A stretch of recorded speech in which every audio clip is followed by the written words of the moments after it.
Uaminareu anenitu.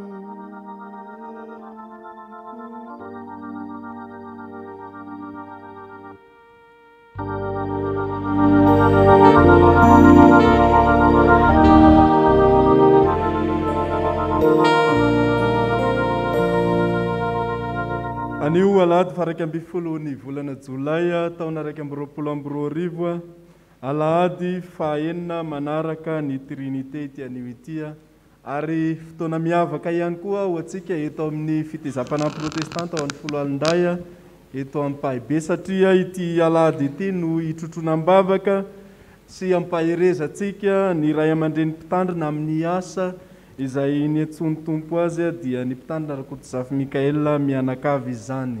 Mbola mibanjina hatrany isika aloha hevitra hoe miorena amin'ny antsony tompo. Mitarika antsika amin'izao fanimpom-pivavahana izao ny sampana skoto amin'ny alalan'ny mpanazava. Ho aminareo anie fiadanana sy ny fahasoavana avy amin'Andriamanitra raintsika sy Jesosy Kristy tompo. Amen. Ho fiderahantsika an'Andriamanitra dia ho vakiantsika mifandimby ny salamo.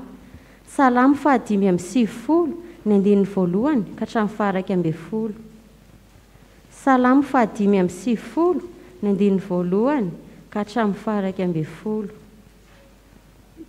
Izany dia milaza ny fiantsoana hivavaka amin'Andriamanitra sy hankatony teniny amin'ny anaran'i Jesosy. Avy aoka isika hiobo ho an'i Jehovah, aoka isika hanao feo fifaliana.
sika ry andriamanitra rainay eo misaotra anao izahay efa mbola nomenao tombonandro vao ka tratro izao anio izao misaotra anao koa izahay efa mbola noho ny fitantananao sy ny famindraponao dia tsy nahavelanao nyjanona teny atoerana izay misy anay tsirairay avy izahay fa tonga iombom-bavaka tamin'ny tempolinao masina hidera sy ankalaza ary manome voninahitry ny anaranao atrefeno tompo izao fivavahana izao ary eo namanay izay mikasa hamonjy izao fotoana izao koa ianao ane nitantana ny diany ka ho tonga somatsara izy ireo sitrakay tompony anakaminay izany vavaka izany amin'ilay vavaka nampianaranao mpianatra ao fa izay manao hoe zana eo izay ny an-danitra ho masina anie ny navanao ho tonga ane fanjakanao atao ane sitraponao ety an-tany tahaka ny any an-danitra meny anio ny anasahazaonay ary mamelany alikay tahaka ny amelany izay meloka taminay ary mitona anay ny fakapanahy fa mahafahanay amin'ny ratsy manao fanjakana sy ny hery ary voninahitra mandrakizay amen petraka amin'ny fiangonana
Maksian'ny teny soratra masina sika izany dia hitantsika ao amin'ny Eksodosy toko 7 ny andininy 7 ka hatramin'ny 14.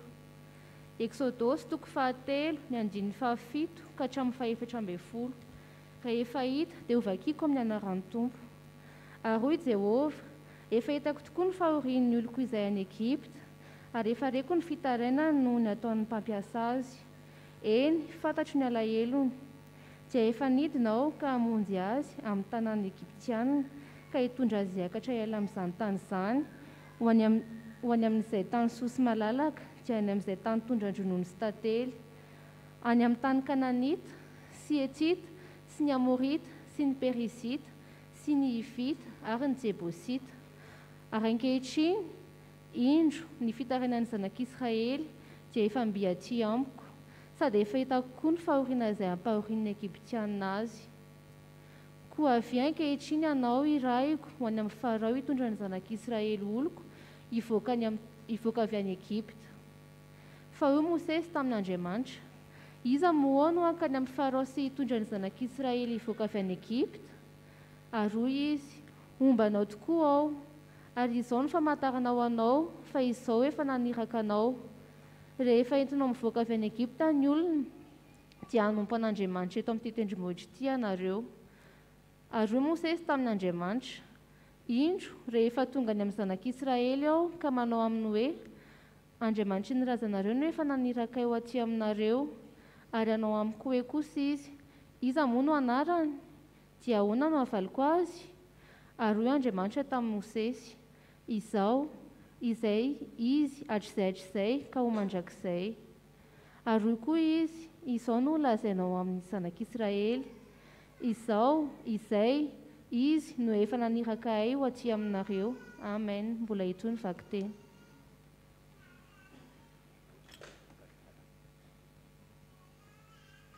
Antsika famakiana teny soratra masina izany dia amin'ny asan'ny apôstôly. Asan'ny apôstôly toko 7 andiny 13 ka hatramin'ny 17. Asan'ny apôstôly toko 7 andiny 13 ka hatramin'ny 17. Rehefa hita izany dia ho vakiana amin'ny anaran'ny Tompo. Ary rehefa afaka 7 taona dia nisy anjely niseho taminy tany an'efitra ny tendrombohitra Sinay sy teo amin'ny lelan'afo ny voaroy. Ary Mosesy no nahita dia gaga no ny fahitany. Nefa no nanantona andinika izy dia tonga ny feon'ny Tompo nanao hoe: izao n'Andriamanitra nilazanao dia Andriamanitra Abrahama sy Isaka ary Jakob.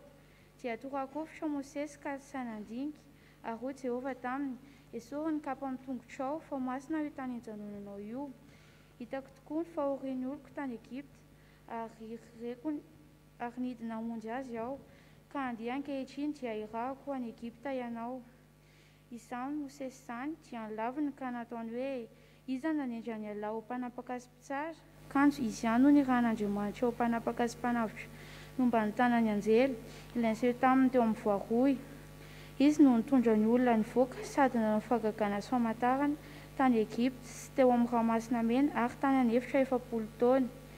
Izany Mosesy ilay nilaza tamin'ny zanak'Israely hoe: mpaminany no hatsangan'Andriamanitra ho anareo avy amin'ny raha alainareo tahaka ahy. Izy ilay teo amin'ny fiangonana tany an'efitra mba ny anjely izay niteny taminy teny amin'ny tendrombohitra Sinay sy tamin'ny razantsika ka izy no nandray teny velona mba homeny antsika. Amen. Mbola eto ny vakiteny.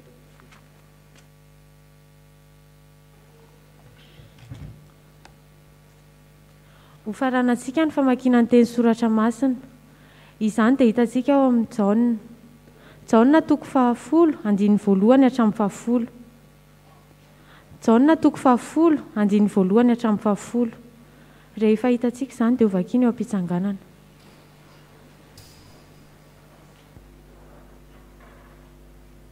Amin'ny anaran'ny Tompo. Lazaiko aminareo marina dia marina tokoa fa izay tsy miditra amin'ny vavahady ho amin'ny valan'ondry fa mananika ny fefy dia mpangalatra sy jolahy, fa izay miditra amin'ny vavahady no mpiandry ny ondry, ary izy no voan'ny mpiandry vavahady. Ary ny ondry mihaino ny feoany, ary izay ondriny tokoa dia antsoiny amin'ny anarany avy ka entiny mivoaka. Ary rehefa mamoaka ireo rehetra ireo izy dia mialoha azy, ary ny ondriny manaraka azy, satria mahalala ny feoany ireo. Ary ny vahiny tsy arahiny fa andosirany, satria izy fantany feon'ny vahiny. Izany fanoaran'izany lozainy Jesosy taminy, nefa tsy azony izay zavatra nolazainy taminy. Dia hoy indray Jesosy taminy: lazaiko aminareo marina dia marina tokoa, izao ny vavahadin'ny ondry. Mpangalatra sy jolahy izay rehetra tonga talohako, fa tsy nihaino azy ny ondry. Izao ny vavahady, raha izao no idiran'ny olona dia ho vonjeny izy ka hiditra sy hivoaka sady ahazo hanina. Ny mpangalatra tsy avy raha tsy hangalatra sy hamono ary handringana. Izao avy mba hanana ny fiainana sady hanana ny be dia be. Amen. Ray masino manamasinana amin'ny fahamarinana ny teninao fahamarinana.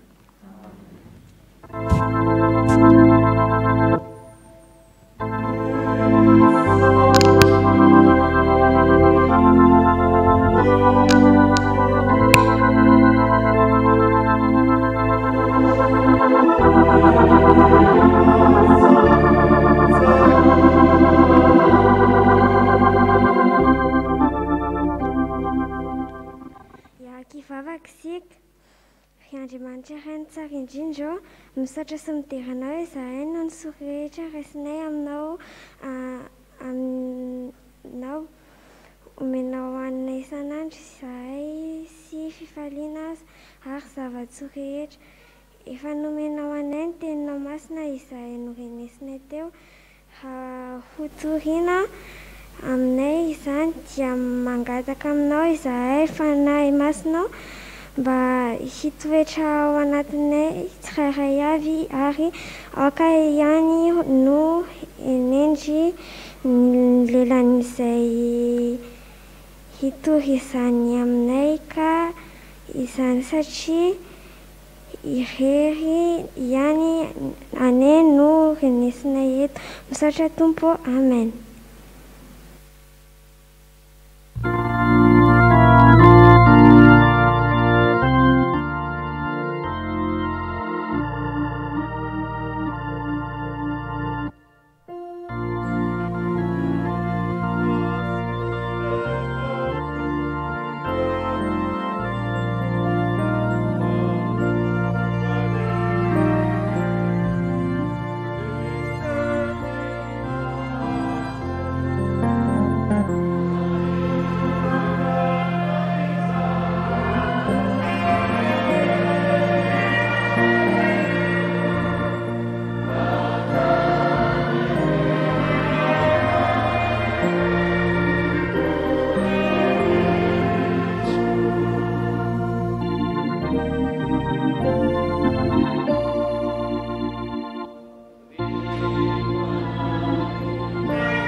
Ampitomboina ao aminareo anie ny fahasoavana sy ny fiadanana avy amin'Andriamanitra ray sy Jesosy Kristy Tompo. Amen. Alahady manokana androany, alahady izay natokany fiangonana teo ambany fitarian'ny birao ho alahadin'ny mpitandrina. Amin'ny mahaladin'ny mpitandrina azy dia fotoana miavaka zany satria ametrahana ny fiainan'ny mpanompony eo am-pelatanan'Andriamanitra. Nefa koa dia ampaherezana azy ireo ho amin'ny asa mbola miandry azy sy hanehoantsika fiangonana amin'ny endrika hita maso ny fitiavantsika ny asany sy ny fitiavantsika an'Andriamanitra izay nifidy sy niantso azy ka hanohanantsika azy amin'ny asa lehibe izay niantsony ny tompo azy eo am-pelatanany. Arak'izany dia ety am-piandohana dia miaraba sahady na dia mbola ho avy aza ny fotoana izay anatanterana an'izany ny mpitandrina Rakototsafy Mikaela sy ny ankohonany ary miraro soa mampahery azy amin'ny asa izay niantsony ny tompo azy. Ny Exodosy 7 ry havako, ny 17 hatramin'ny 410 no nofidina manokana mba hifampizarana amintsika ary hotoriana amin'izao maraina izao. Vaky teny fafiry moa izy teo, sao dia vaky teny faharoa. Ny Exodosy 7 dia milaza ary manasongadina ny amin'ny fiantson'Andriamanitra any Mosesy anana anjara fanompona sy andraikitra amin'ny fanafahana ny zanak'Israely tany Egypta. Anankiray amin'ny fiantsona ao anatin'ny Baiboly izy io, tsy hoe Mosesy ihany akory no nantson'Andriamanitra fa anankiray. Rehefa mamadibadika ny Baiboly sika manomboka any amin'ny testamenta taloha hatrany amin'ny testamenta vaovao dia miantso olona foana Andriamanitra. Ary raha hitanisa arak'izay olo malaza fantatritsika eo amin'ny Baiboly anisan'izany ry Abraham, nimpita tao amin'ny zanany lasa patriarka ny testamenta taloha izy, ry Isaka, ry Jakoba, ry Josefa, mimpita aty amin'ny Mosesy. Andingana lavitra be tsika aty amin'ny testamenta vaovao dia azo lazaina ihany koa na i Jesosy Kristy azy dia nandray zany fiantson'Andriamanitra zany. Nipita aty amin'ny epistily aty amin'ny andron'ny fiangonana amin'ny alalan'ny fanahy masina dia miantso olona mandrakariva Andriamanitra. Ary amin'ny vanim-potoana iainantsika ankehitriny izay mbola ao anatin'ny asan'Andriamanitra amin'ny alalan'ny fanahy masina dia miantso olona mandrakariva Andriamanitra. Ka ny mpitandrina dia anisan'izany olom-boantso zany ihany koa. Iveriko fa asan'ny fanahy masina ry havako mampifanandrify ny alahady androany eo alahadin'ny mpitandrina sy ny perikopa izay manoloana antsika fa miresaka indrindrany amin'izany fiantson'Andriamanitra izany. Fa ao anatin'ny fiantson'Andriamanitra ry havako dia ahitana koa nefa ny toetra an'Andriamanitra ny maizy azy an'Andriamanitra mba hiavany amin'Andriamanitra hafa. Ary raha ny tontolon'ny Exodosy ny resahana tany amin'ny andron'ny Egyptiana sy ny zanak'Israely tamin'ny fotoan'andro dia ninona ary nironana mihitsy ny foronana fa misy Andriamanitra be dehibe eto sy eroa any amin'ny tany izay idiavina sy hitsahana dia misy Andriamanitra be dehibe. Ka eto amin'ity fiantson'Andriamanitra ity dia anankiray amin'izay anasongadinan'Andriamanitra sy isehony amin'ny Mosesy izay olona nanantsony sy amin'ny zanak'Israely izay iantefan'ny hafatra fa manana ny mampiavaka azy io Andriamanitra io. Nareo eto moa fa nizary ny paster Mikael hoe manokatra baiboly rehefa mitory-teny dia ho arahantsika zany. Sy fahafiarany Exodosy toko 7 ihany a. Dia jerevantsika zany. Inona ny toetra an'Andriamanitra hitantsika eto zao raha mijerytsika. Donc jerentsika amin'ny andinin'ny 7 hoe. Ahoana ny voasoratra ao? Ary hoy Jehova mijanona eo fotsiny tsika aloha. Maninona Andriamanitra zany? Miteny io Andriamanitra io. Miresaka io Andriamanitra io. Dia miampita indray tsika eo amin'ny andininy 1:10. Ahoana indray ny voasoratra? Fa hoy Mosesy tamin'Andriamanitra, iza indray no miteny? Zany hoe le olona nantsoina, le olom-boantso. Andriamanitra zany tsy hoe miteny dia miresaka fotsiny fa maninona koa Andriamanitra? Miaino izy ary mamela malalaka ny olona nantsoina sy ny olom-boantsony hiresaka aminy. Ndao indray ry toizantsika indray ny manaraka. Andininy 7:12. Andininy 12. Izy indray zao zany miteny zany? Andriamanitra. Dia andininy 7:12. Hitantsika amin'izany. Io Andriamanitra io zany rehefa miantso dia manaiky izy fa azo ifampiresahana. Ary toetra an'Andriamanitra mampiavaka an'Andriamanitra amina Andriamanitra hafa zany. Tsy mahoatra ny Andriamanitra ny sasany. Ny sasany nadominao ary izy tsy miteny tsy mivolana. Anaterana tantely sy anaterana eriana ny ery izy tsy mba miteny akory hoe saotra tompoko. Tsisy an'izany. Ndray mandeha atao amin'ny télé toa nahita film zay asa rehefa mba nijery an'izany nareo film indien le izy. Aong bak zay ny titran'le izy.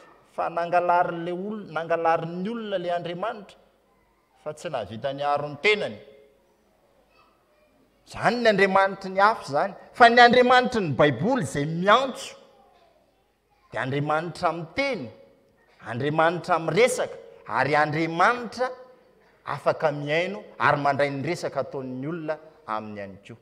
Milaza fahavelomany zany ry havako. Ny Andriamanitra ny Baiboly dia Andriamanitra velona ka satria izy velona dia miteny ary miresaka ao anatin'izany. Fa tsy zany ihany no hitantsika eto ry havako. Nonge antsika hiampita ery amin'ny andininy 2 vakintsika ny andininy 2 hatramin'ny andininy 5 na dia tsy nivakiana tamin'ity marain'ity ary izy. Vakintsika amin'ny anaran'ny Tompo. Ary lay anjelin'i Jehova.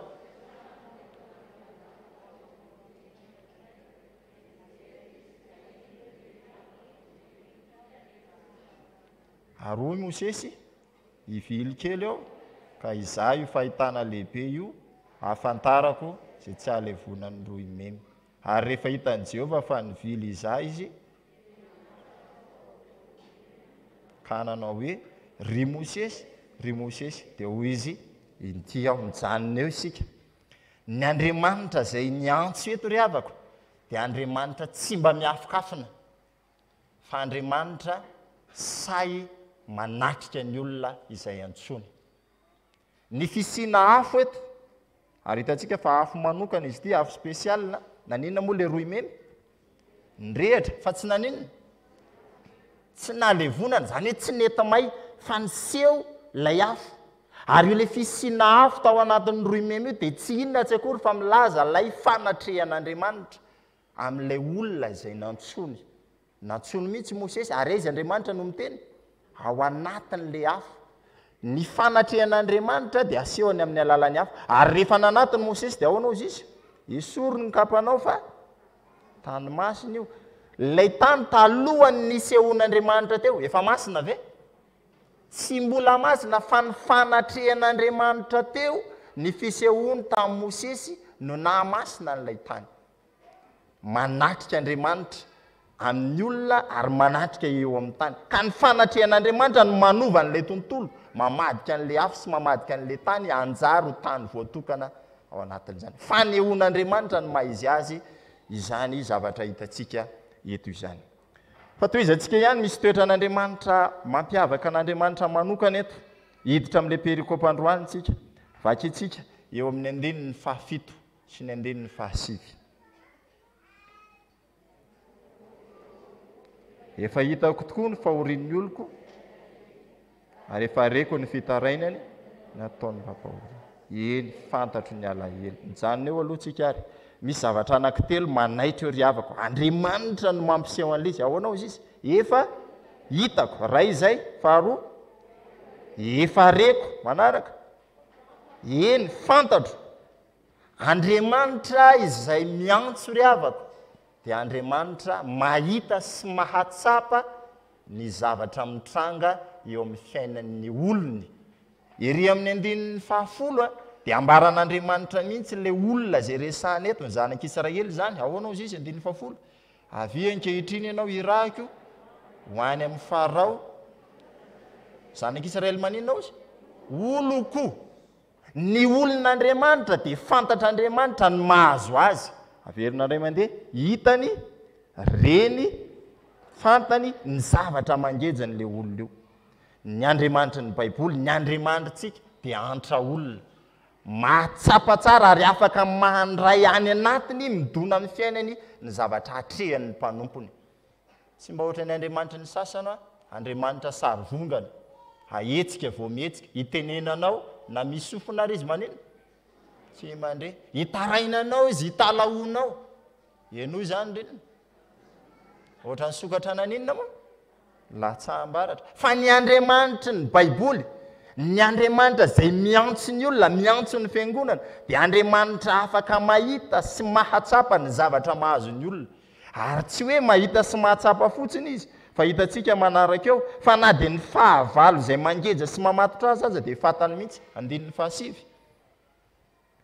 aonao izy izy ankehitriny indro fitarainany zanak'Israely efa mbiaty amiko sady efa hitako koa ny fahoriana izay ampahoriany ny Egyptianina azy fantany hoe iza ny mampahory azy iza ny mampijaly azy iza ny mangeja azy dia tondrony mazava tsara izy ahozy ny Egyptianina fantatr'andriamanitra zany ny herin'ny fahavalo izay mampahory reto olony ireto zany ny andriamanitra tsika azotsika hitarainana azotsika hifandraisantsika terembony azo ifampiresana ka ninona mangeja sy mamatotra an'ilay olony dia azo resana satria tsapan'andriamanitra ary afaka maka ny toeran'andriamanitra toeran'ilay olona io andriamanitra izay ambaran'ny baiboly io miezaka andriamanitra ry havako amin'izao fiantsoana Mosesy zao mampiseho ny maizy azy aneo andriamanitra io zay zao ny hitantsika eo fa hipita amin'izay tsika eo amin'ilay andininy 10 zay efa nivakina teo rehefa hitan'andriamanitra aza ny fahorian'ny olona dia inona amin'izay ny nataony tondra vahaolana izy eo naninona izy ny antso olona ho tompona andraikitra tsapan'andriamanitra le mahazo an'ilay vahoakany ilay nambarany teo hoe oloko dia miantso olona izy mifidy olona izy ho tompona andraikitra izy any natsony teto zao Mosesy andininy 10 avy ankehitriny ianao irahako ho aiza moa ho any amin'ny Farao hitondra ny zanak'Israely oloko hivoaka avy any Egypte mazava ny baiko avy ianao atao inona irahana ny antso izay ataon'andriamanitra amin'ny olona zay vidiny dia tsy hoe antso tsy misy antony na tsy misy fotony fa miorina mazava tsara amin'ny asa manokana izay efa novidiny lay asany antsona Mosesy dia hoe mandeha any ianao miaona amin'ny Farao mandeha any ianao hanafaka ny zanak'Israely ampiasaintsika le fitenin'ny baiboly aty amin'ny testamenta vaovao hoe hitondra famonjena aty amin'ny testamenta taloha izy dia lazaina hoe fanafahana ny olona nantsoan'andriamanitra dia irahan'andriamanitra hitondra famonjena sy hitondra fanafahana zany hoe le olona nantsoan'andriamanitra zany tahaka andry Mosesy eto dia andriamanitra mihitsy no manao an'le asa fa io olona io dia fitaovana fotsiny ihany ny fahatsapan'andriamanitra le zavatra mitranga ny fahitan'andriamanitra lay fampahoriana sy fangejana ary le fanandevozana zay nahazo azy dia ny antsolon'andriamanitra mba ho fitaovana eo ampelantanany hanafaka sy hitondra famonjena amin'ilay olona ny antso ry havako dia misy endriny anankiroa anararoatra kely zany mitondra n'izay fanamaritana zay satria afangarontsika io indraindray ny antso zany dia misy le antsony hoe antso ho an'ny daolobe nyresana tetsy hoe mile andin'ny fafolo dia hoe zanak'Israely oloko zany hoe ny olona rehetra io zany a dia azon'Andriamanitra antsona mba ho tonga olony antsona ho amin'ny famonjena fa ao anatin'ny olombonjeny io indray ao anatin'ny olona efa nandray famonjeny io dia misy olona manokana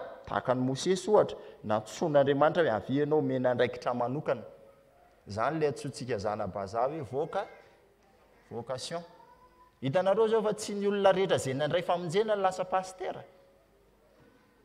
fa firy ny pastera zao amin'ny fiangonana anankiray ianareo zao eto misy efatra zay eto fa any amin'ny fiangonana ray firy ihany ny pastera ray fa tsy hoe izy rehetra ao am-piangonana dia inona daholo fa misy fiangonana ohatra zany ataon'le pastera mpiandry daholo ny ao am-piangonana izy atsony ny andrasana fa ilay antso zany a dia misy antso hoan'ny daolobe antso ho an'ny famonjena dia ao anatin'ny olona namaly ny antso ho amin'ny famonjena io na tsiaro izy hoe misy famonjena voaraina tsapan'le Andriamanitra nambara taminy teo hoe antra mahatsapa ny zavatra mahazo azy miresaka afaka ifampiresahana manatrika azy dia antson'Andriamanitra indray olona tsirairay ao anatin'io mba hitondra asa sy andraikitra manokana nresantsika teny hoe pastera fa misy ihany koa io ataontsika io nge ny mahadokotera vocation koa zany a fa tsy ny olona rehetra koa ny lasa dokotera ny avocat ny toerana samy hafa io dia antso manokana avokoa ka endriky ny fitiavan'Andriamanitra ny olony no iantson'Andriamanitra nyreny olo ireny mba hapetraka amin'ny andraikitra samy hafa ka tsy mitovy daholo akory fa arakaraka ny zava-misy a nametran'Andriamanitra izay andraikitra izay fa ny zava-dehibe dia izao le 120 ihany tsika rehefa antson'Andriamanitra le olona dia mazava ny asa sy ny andraikitra aninona tsara izy teo hitondra famonjena hitondra fanafana ho an'ilay mpanompon'Andriamanitra le olon'Andriamanitra izay mbola voajeja sy voafatotra tsy nivakina tamintsika teo moa zany ny fahorian'ny zanak'Israely fa any amin'ny toko voalohany sy ny toko faharoa no miresaka azy nitombo be tena nitombo be nandray fitahiana ny zanak'Israely dia natahotra ny Egyptianina hoe sao dia hivadika amintsika reto dia andao ampahoriana mafy nampanaovina briky nampanaovina tanàna vaovao tao Egypta ary rehefa maty moa Josefa dia tsy fantatry zareo ninindry tsy nifantarina ntsony ny lasany zanak'Israely dia nitaraina tamin'Andriamanitra izy ireo lasa andevo zany no izy ry havako fa eo anatrehan'ny antson'Andriamanitra ry havako dia mazava amintsika zany fa ny olombo antso a dia misy andraikitra goavana metrahan'Andriamanitra azy fa rehefa nilanjain'ny Mosesy lay asa zay ny antson'Andriamanitra azy ahoana tsara moa izy teo iona amin'izy iona amin'ny Farao hanafaka ny zanak'Israely hitondra ny zanak'Israely avy any Egypta ho any amin'ny tany inona mola izy mbola tsy nitenenina eto hoe tany Kanana fa nitenenina fotsiny hoe tany Kananita Etita Amorita Perizita ery ambony ery izy miteny hoe tany tondra-dronono sy tany tely zay zany le mission ny Mosesy eto fa rehefa nampilaharin'ny Mosesy tamin'izay antsony antson'Andriamanitra azy zay ny tenany dia nahatsiaro Mosesy fa ahoana ity fa zany ho izy no antson'Andriamanitra hanao an'izany asa zany dia ahoana ny valiny tenen'ny Mosesy rehefa nantson'Andriamanitra izy 120 hoy Mosesy tamin'Andriamanitra ahoana ozy iza moa aho zany hoe Mosesy zany a nijery ny tenany dia nandrefy ny tenany ny fahaizany ny habeany ny tontolo ny beazany sy ny sisa fa iza aho no iranao voalohany aloha zany zay iza no iranao any amin'Andriamanitra zany ny masiny hoe ianao nge miantso ahy ianao maniraka fa iza ahako no mba nifidinao fa ny faharoa iza no iona amin'ny Farao fantatry Mosesy tsara mantsy ny momba ny Farao sy ny fahefana ary ny tanjaky Farao satria Mosesy aza donona fa 20 taona ny ainany teto tany ny 70 taona lany ny tany amin'ny fahazazany sy ny fahatanorany ny 70 taona lany ny tany ampandosirana satria nisy fotoana izy tezitra be dia namon'ny Egyptianina raha namon'ny Israelita rahalany ireo Egyptianina ireo dia avy eo indray niady le zanak'Israely dia niteny taminy hoe misaranareo aza miady dia ahoana ozy le Israelita hitanay nge namin'olon'le Egyptianina omaly iny ho avy koa ve hialahy hitsara anay dia lasa Mosesy nandositra tany ampandotsirana izy 7 taona faharoa dia tany izy ny nanambady, tany izy no niteraka, tany izy nanao fiarina tamin'ny alalan'ny fiandrasana ondro ny rafozany. Ary ny 7 taona farany no laniny tamin'ny andraikitra izay nitariany zanak'Israely. Fantatry Mosesy tsara zany hoe izy zany Farao zany. Fantatra perikopantsika vao ray volana angamizay raha tsy diso ny fitadidiako.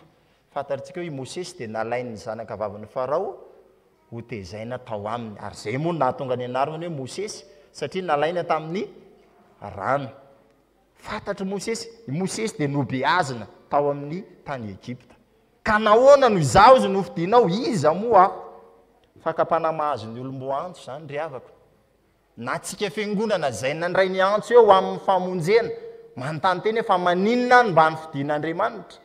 Fa iza moa aho no nifidian'Andriamanitra tsy mitovy amin'ny anina sy anina. Maika moa ny olona zay nantsoin'Andriamanitra hoe hipetraka amin'ny toerana manokana tahaka andro Mosesy, tahaka an'izay olona nitanisentsika teo ary androany moa tsika hoe aladin'ny mpitandrina. Dia fakapanahy io fizany toetra mahazo ny mpitandrina io indraindray mandrefy ny tenany manoloana ny andraikitra sy ny asa goavana zay nantsoin'Andriamanitra dia miteny izy hoe fa iza moa aho.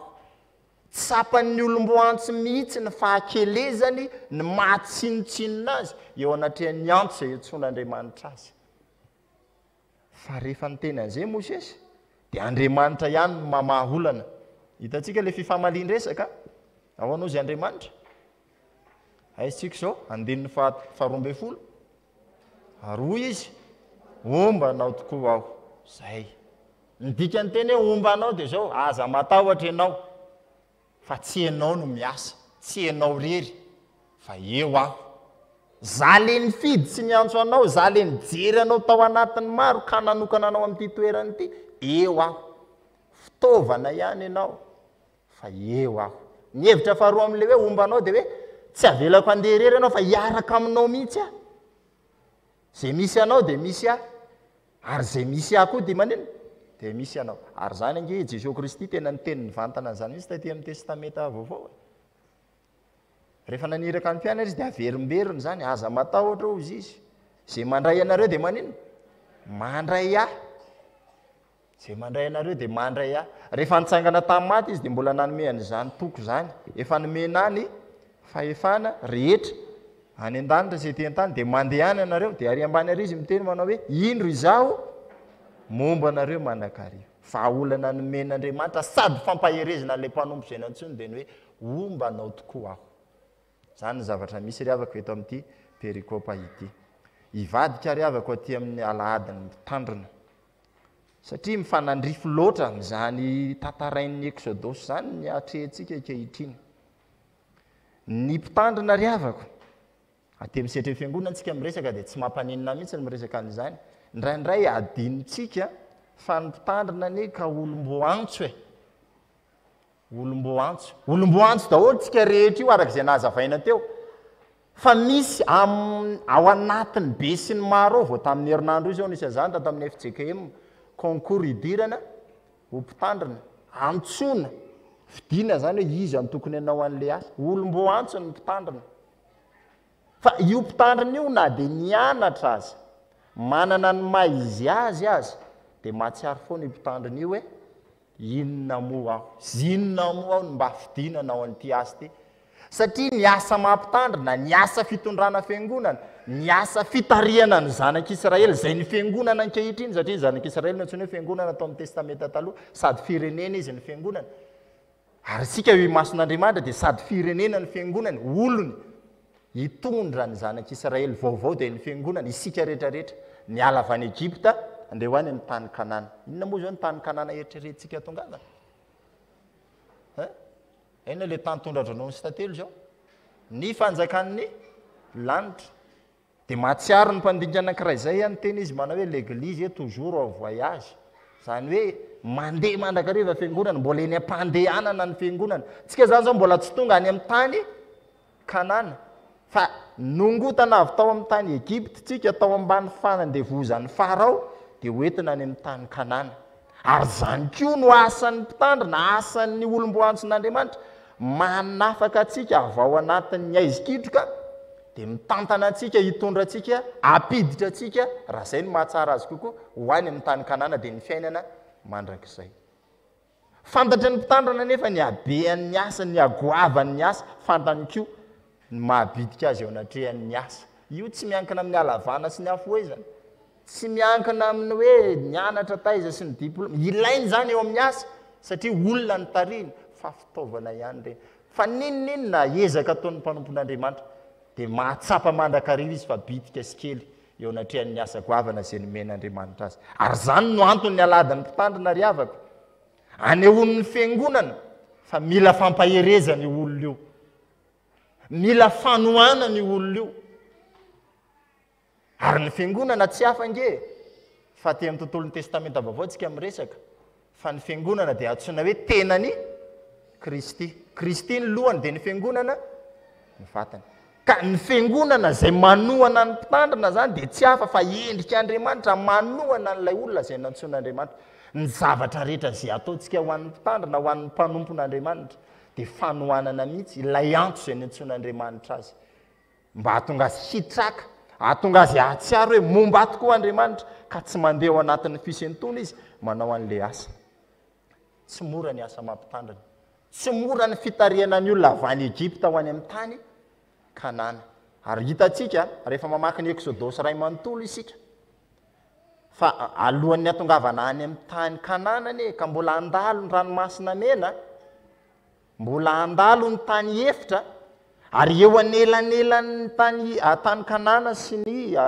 tany Egypta zany hoe le toerana ny aingana sy any amin'ilay destination finale zany any amin'ny tany Kanana dia misy zavatra be dehibe mitranga ao misy zanak'Israely ao mamaly ary miteny mihitsy tahak'izay ihany zay nijanona tany Egypta raha namaky an'ilay vaky teny fahatelo teo tsika faharoa tao amin'ny asan'ny apôstôly toko afiry moa izy teo asan'ny apôstôly toko fahafito dia jereva ange fa misy ao tena mpanompon'Andriamanitra nitantarain'ny mpitantara tao amin'ny asan'ny apôstôly teo zany dia niteny mihitsy izy ary ampiasainy le teny hoe ialaky iza naniraka ny iala ho mpanapaka sy mpitsaranay amin'ny dika teny hafa ry avako ny teny hoe iala io hafa ny antsika malagasy hoe fifakazahoana am-po le izy hoe ahoana le tia dia milaza zany hoe olona fakazo am-po fa aty amin'ny tontolon'ny testamenta vaovao zany na ny baiboly indraindray milaza fanomapana fitenenan-dratsy manina tokoa moa tsy nampiasainy hoe fa iza naniraka anao iza naniraka ny se fa ahoana ozy izy iza naniraka ny lahy ho mpanapaka sy mpitsaranay zanak'Israely tamin'izany dia efa nahay nanompa nay ny teny ratsy ary nahay nanohitra ny mpitarika izay napetrak'Andriamanitra mba hitarika azy fa ny fiangonana koa amin'izao mbola misy tsy manaiky ho tarihina tsy manaiky ho alana ao anatin'le geja sy ny fatotro zao tontolo zao zay endriky ny farao ankehitriny fa te hilomano izy mba te hiditra ihany ho any amin'ny tany Kanana mba te ho tonga any an-danitra ihany fa rehefa tenen'le mpitandrina izy te ho any ianao ry ny lalany de izy tiako misy anankiray mamaly mihitsy le fiangonana indraindray fa izy ianao izany mba hiteny anay iza naniraka anao ho mpanapaka anay fataritsika tsara rehefa mamaky baiboly tsika fa nary Jeremia range dia nanao an'izany rehefa nitoro ny vaovao mahafaly izy nisy toerana tamin'izany hoe eo am-bavahady dia nyroan'ny olona nge Jeremia mialahy teo misy mpaminany sandoka miteny hoe fiadanana Jeremia nefa miteny manao hoe fahoriana loza ozona nitranga aminareo ratsy mibebaka nareo izy nenon'ny olona le fiadanana sa le ozona le fiadanana dia rehefa niteny zany Jeremia hoe hiarany fahatezeran'Andriamanitra nareo dia nopainy nitenenany ratsy ary zany natonga ny Jeremia nitomany lavaka nantsony hoe mpaminany be tomany natonga azy nanoratra ny boky ny fitomanina io asan'Andriamanitra io indraindray mampitomany ny mampitomany satria fantatra ilay mpanompon'Andriamanitra tsara ny alehibe an'le asa sy nilay naniraka dia le Andriamanitra fa fantany keo nefa niditra ny reto olona zay tariny tsy mety mandray an'ilay vaovao mahafaly zay milaza fanafana sy famonjena ho azy tery ao ampovoany ao izy rary ny riavako raha misy ny fotoana manokana tena hoe ampaherezana ny mpanompon'Andriamanitra ampitrakana azy manoloana ny asa goavana izay miandry azy fa tahaka an'izany koa ngery ny apôstôly Paoly fantatritsika tsara fa ny apôstôly Paoly dia anisan'izay nitenen'ny olona mihitsy hoe ialahy ange ka tsy apôstôly akory ary mahavariana fa rehefa manaraka vaovao-piangonana ianao dia mbola misy an'izany amin'izao 2021 zao misy fiangonana tena manao zinona mpitandrina ato amin'ny sapail aloha tsisy an'izany ozy ny filohan'ny FJKM-zay ny ato endry be daholy manaiky fandaminana daholy ary mametraka mihitsy hoe ny mpitandrina no tompony andraikitra voalohany eo amin'ny fiangonana manaraka azy ireo birao sy ny ambaratonga samy hafa ato tsisy an'izany fa any amin'ny fiangonana hafa tena misy mahavatra mandatsaka taratasy any ambaravarany pastera mbola teo velona miala tao misy an'izany a fa ato atsisy misy fiangonana sasany miteny mihitsy hoe pastera aza mifanindrotsindrona eny ambony pilipitra misy zany fa teo afahana teo vonjena ve ny fiangonana satsia ary zany ny fantaniana tokony valiana ry avako fantatry ny fiangonana ve fa ninona toriteny sy fampianarana omen'ilay mpanompon'Andriamanitra eo dia tsy mikendry afa-tsy ny anafaka azy avy ao amin'ny tany Egypta ho tonga any amin'ny tany Kanana misy fampianarana ao misy toriteny ao ary satria misy fampianarana ao matoa fampianarana dia fanalana ny olona ao anatin'ny fahabadona ao any amin'ny fahaizana mampahalalana misy zavatra ampiana hatevenina misy zavatra harodana ary misy zavatra marina any amin'ny sehatra samihafa any amin'ny fiarahamonina any amin'ny fianakaviana any amin'ny faritra any amin'ny foko fa rehefa tarafy ny tenin'Andriamanitra ka ampianarylay mpitandrina dia morodana zany ary zany ny manahirana amin'ny fitorianany filazantsara mandraka ankehitriny ary zany na tonga Mosesy ny teny hoe fa zinona moa ny eo amin'ny farao zany ny endriky ny farao ankehitriny dia avako ataon'ny olona tahaka an'izany ny mpanompon'Andriamanitra zava-dehibe ny alalantsika an'izany ry avako eo amin'ny fiainam-panompona indraindray io mpanompon'Andriamanitra io lavin'ny olona kanefa ao anatin'izany no anehoan'Andriamanitra ny heriny dia mampahery ny mpanompon'ny Andriamanitra hoe ombanao aho mampahery anao ary zao mbola niteny ihany Mosesy raha ombary ianao ka rehefa tonga any amin'ny zanak'Israely dia inona no teneniko andininy 412 tsika sady mamaraparana azy hoy Andriamanitra tamin'ny Mosesy ahoanao izy izao izay izy hatrizay sy mandrakizay ary hoy koa izy izao no lazainao amin'ny zanak'Israely izao izay izy no efa naniraka ahy ho aty aminareo manambara tena Andriamanitra ry avako ka ao amin'ilay mpanompony izy aloha ao amin'ilay olom-bo antso sy ilay olom-bo fidiny no anambarany tenany hoe za tsy mitovy amin'Andriamanitra hafa fa ny anarako dia hoe izao izay izy hatrizay ka mandrakizay miafinao anatiny io mifona ao anatiny io anaran'Andriamanitra io ny maizy azy ny heriny ny fahefany ny fitiavany ny famondram-pony ny alahelo ny manoloana ny fahotana izay iveloman'izao tontolo izao dia tsy manana olazaina ho an'ny fiangonana i Mosesy tahaka ny asan'ny mpitandrina ankehitriny afa-tsy ny ilaza izay anaran'Andriamanitra nampitondrain'Andriamanitra amin'ny mpanompony izay hoe izao izay izy hatrizay ka mandrakizay ary zay ihany koa no asan'ny mpitandrina raha mitondra fiangonana izy ny ampahafantatra n'io Andriamanitra io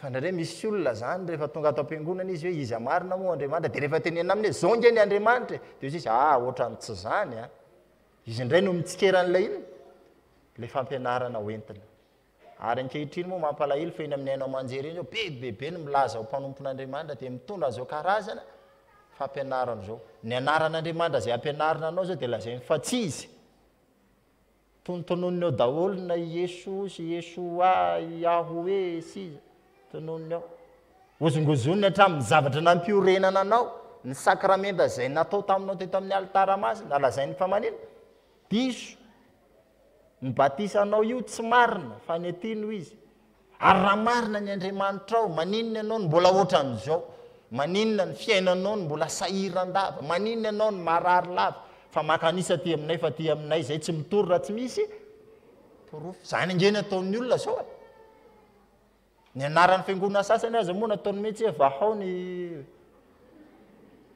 fa aty aminao zany ny Andriamanitra ao dia lazainy fa tsy maninona sady tsy mamaolana ny tsy manavaka avy vao maika mampiditra anao anaty olana azy hitanao lay zavatra torian'ilay mpitandrina lay ampitondrain'Andriamanitra lay mpitandrina hoe lazao ny maizy azy ao amin'ny fiangonana reny ny toerin'ny fiangonana ankehitriny za zao vao alina nahita fandarana tamin'ny tele tao misy olona miteny mihitsy hoe za Jesosy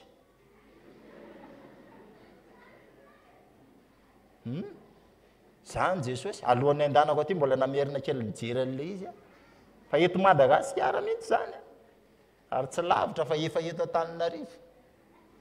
Fa na izany aza dia Jesosy mihitsy ny tokony hietrentsika satria Jesosy nge efa nampiomana zany ho avy ny fotoana ozy izy betsaka ny olona hiteny hoe indro ary Kristy, indro aty Kristy, ary isy hiteny mihitsy hoe izany Kristy, ary marina zany ankehitriny.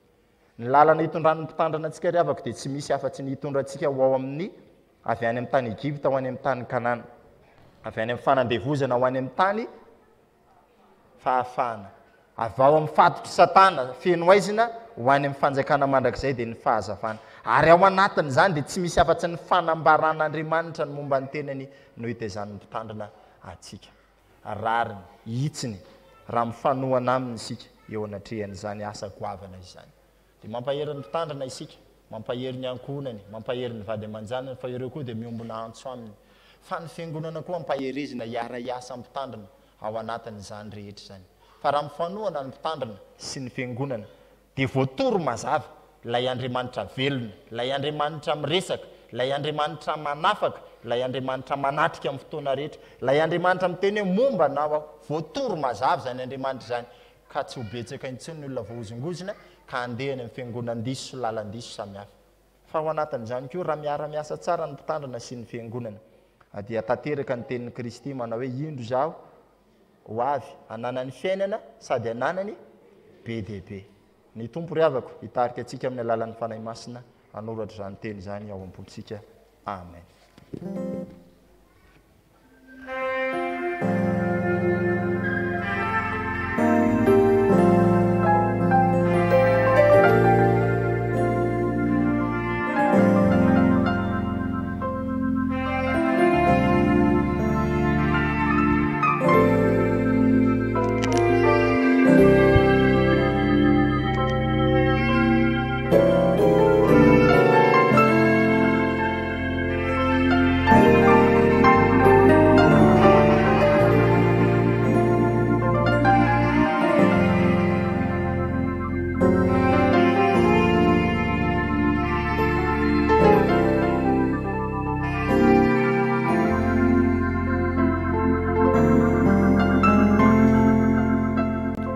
Havana malaitra amin'ny tompo tsy nahatanteraka ny sitrapon'Andriamanitra zany tsika koa andeha tsika rehetra hiaikiny tsy fahamarinantsika satria samy efa niodina manoloana izany sitrapon'Andriamanitra zany ka anaraka ao am-potsika izao vavaka fifonana sy fiaikankeloka izao hivavaka isika. Ry Andriamanitra rainay ao, Andriamanitra mamindra fo, Andriamanitra miantry ianao rery ihany no tia sy mangoraka anay tsiraray avy ka na dia efa tezitra taminay azy ianao dia mbola mitodika miantso anay indray ankehitriny. Asehonao indrindra zany ary tsy navelanao ho tafatoetra amin'ny faharatsianay izay rehetra, tsy navelanao ho faty noho ny fahadisoanay sy ny tsy fahamarinanay, fa manambara ny sitraponay aminay hatrany ianao. Efa natsonao amin'ny famonjena izay rehetra ary efa nataonao vala ray izay tarihan Jesosy Kristy tomponay. Noho ny tsy finoana nefa ry Tompo Andriamanitra ay dia misy fotoana izay toa tsy mahatsiaro izany antsonao izany ka tsy manana fahamasinana amin'ny toetranay, ny fiteninay, ny ataonay rehetra. Mifona ihany koa izay satria misy fotoana izay manao tsinotsinona ny asa faminaniana izay nataonao antom-pisian'ny fiangonana. Misy fotoana izay tafalatsaka amin'ny tsy fanajana ny fandaminan'ny fiangonana, tsy fanajana ny tompon'andraikitra samy hafa izay efa natsonao sy napetraka ao mba hitarika anay hiala amin'ny maizina ho amin'ny mazava, hitarika anay avy any Egypta makany amin'ny tany Kanana, hitarika anay hampiala anay amin'ny fahafatesana ho amin'ny fiainana mandrakizay. Ankehitriny ry Tompo Andriamanitra ay mitodika aminao ny fiangonanao, matoky ny fanahinao izay rehetra satria izany fanahinao izany no mivavaka ho anay amin'ny fitarainana tsy azo tononona. Izy ihany koa no manampy anay ka aizanay mifandray mifampiresaka aminao indray ankehitriny tahaka ny Mosesy mpanomponao. Koa mangataka izay voalohany indrindra ny amelanao ny eloka rehetra. Jesosy amarino izay satria ianao rery ihany no marina, ianao rery ihany no masina, koa mba homeo izany toetra feny fahamasinana izany ny fiangonanao mba tsy ho velona amin'ny otaintsony ane izay rehetra fa anana ny fahadiovana amin'ny tenanay manontolo amin'ny fanahinay ny sainay ary ny vatanay ihany koa ny anaran'i Jesosy no anaovanay izany vavaka izany amen.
Mandreny fifonatsika tokoa Andriamanitra riavako ary vonina ny amela eloka atsika izy ko mitsangana handray teny soa famelan-keloka izay atolony antsika. Hoy ny Tompo Andriamanitra hoe aza matahotra ianao fa efa nanavitra anao aho, efa niantso ny anaranao aho ianao, koa noho ny anarako dia hononiko ny fahatezerako ary mba hideranay dia manindry fo aminao aho mba tsy hamongorana anao. Noho izany teny Tompo izany riavako no anambarana fa voavela sy voafafa avokoa ny fahotanareo noho ny anaran'ny masina. Sambatra ny olona izay voavela ny elony sy voasarona ny fahotana, sambatra ny olona izay tsy sain'i Jehova elo ary tsy misy fitaka ny fanahiny.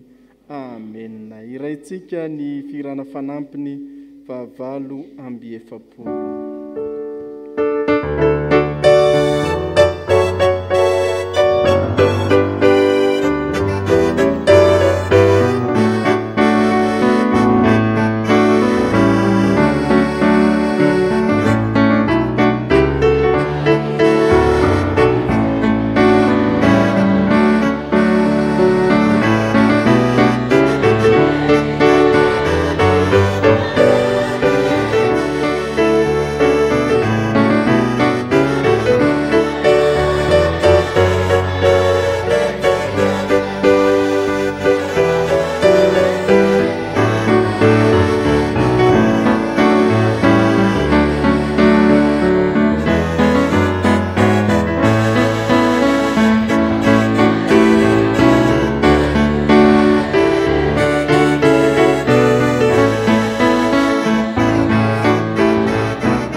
ivavaka isika rehetra ry avana. Ry Andriamanitra rainay aho, rainay amin'ny alalan'i Jesosy Kristy tomponay ianao. Ray be fitiavana ary rainay mandrakizay. Ankehitriny dia tsy manginy ianao fa mitaonanay rehetra mba iorenanay fiangonanao amin'ny antsonao. Andriamanitra velona ianao, Andriamanitra miteny, Andriamanitra miaino ny mpanomponao ihany koa. Koa ankehitriny mangataka izay mba ahatonga izao fitaizam-panahy misy anay izao iorina amin'izany antsonao izany. Anao zava-dehibe izany ka isaina mandrakariva fa olona efa nantsonao amin'ny famonjena izay rehetra. Noho izany ry Tompo Andriamanitray, tao mizahay mba hanao zava-dehibe ny fiasanao Andriamanitra izay mametraka ny tompon'andraikitra samihafa ety anivon'izao fiangonana misy anay izao. Anisan'izany ny mpitandrina mianakavy, ny birao ny fiangonana, ny lolona sy ny diakona ary ny tompon'andraikitra isan-karazany any amin'ny sampana sy ny fikambanana eto amin'izao fiangonana misy anay izao. Mbavaka manokan'izay ankehitriny ho an'ny sampana, indrindra ny sampana mpanazava izay manohitra ny fijoroana vavolombelonao, mba iainan'izy ireo ny fahamasinana ary ombanao amin'ny herinao hatrany ny asa tanterahan'izy ireo. Ankinay aminao ihany koa ny fiainan'ny mpanomponao izay mamangy anay ankehitriny, ianao Andriamanitra omba azy hatrany amin'ny asa rehetra izay nametrahanao azy. Andriamanitra mahita, Andriamanitra mandresy mahafantatra ny fiainanay rehetra ianao ary ametrahanay ihany koa ny fiainanay ankehitriny. Misaotra anao izay ny amin'ny fitantananao ka nahatotosa ny fanadinana CPE sy ny fanadinana idirana eny amin'ny toeram-panomanana mpitandrina tamin'ny herinandro lasa iny. Ankininay aminao hatrany ny valiny sy ny toyan'izany ary ankininay aminao ihany koa ny fanadinana hafa rehetra izay mbola atrehany zanaky ny fiangonanao. Ombanao ena izy ireo amin'ny izany fanadinana atrehany izany, ianao no an'olo-tsaina azy amin'ny alalan'ny fanahinao dia ny fanahin'ny fahendrena izay fanapetraka ao aty anatinay. Tsaronay ihany koa ankehitriny ireo namanay izay ao anatin'ny tsy fahasalamana amin'izao resy fotoana izao. Eo ireo havanay namony namana havana akaiky, eo ihany koa ny mpanomponao izay any am-ponja amin'izao rehitenenana izao. Mangataka izay ho azy ireny mba hahatonga azy atsaro sy iaina ny fanavotana izay efa nanavotanao ny fanahinay ny tenanay manontolo, ka tsy ny nofo ihany nomenao fahafana fa ny fanahy sy ny saina ihany koa. Ankininay am-pelantananao Andriamanitra izay ho herinandro vaovao izay omenao anay izao indray. Ombanay hiaraka aminay hatrany ianao amin'izay rehetra ataonay. Hitantana anay ihany koa mba hiainanay ny fiainana kasitrahanao. Izay rehetra tonga eto ry Tompo Andriamanitray, eny ary zanaky ny fiangonana izay tsy afaka manatrika eto ihany koa ankehitriny dia samy fantatray ary matoky izay fa samy hitanao, ka ianao no mahafantatra ny mahasoanay rehetra tanterao aminay araky ny haben'ny famindramponao zany. Mametraka ihany koa izay ny fiainan'ny firenenay, eny izao tontolo izao mihitsy aza mba hanananay fahafahana manoloanan'izao amehana ara-pahasalamana sy ny krizy ateraka izany izay mbola iainanay ankehitriny. Izay rehetra mahasoanay ry Tompo Andriamanitray dia angatahanay amin'ny anaranao Andriamanitra, ilay Andriamanitra mandrakizay hatrizay ka ho mandrakizay. Amin'ny anaran'i Jesosy Kristy tomponay no anaovanay izany vavaka izany. Amen. Ijoroantsika vavolombelon'ny Tompo amin'ny tean'io tia ny fanekem-pinoana laharana faharoa.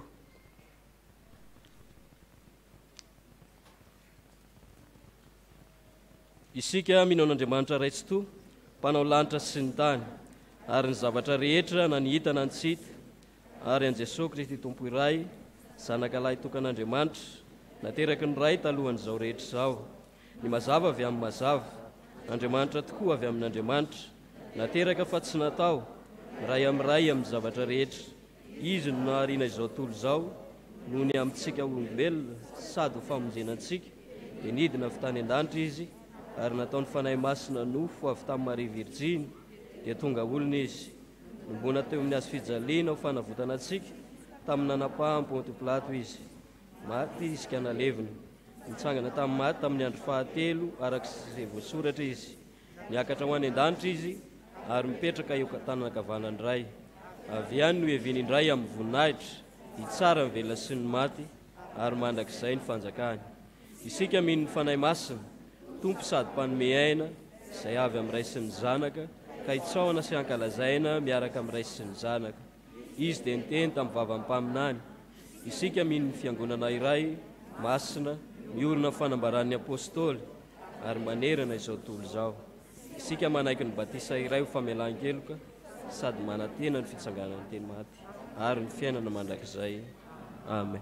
Mahazo toerana isika rehetra ry havana.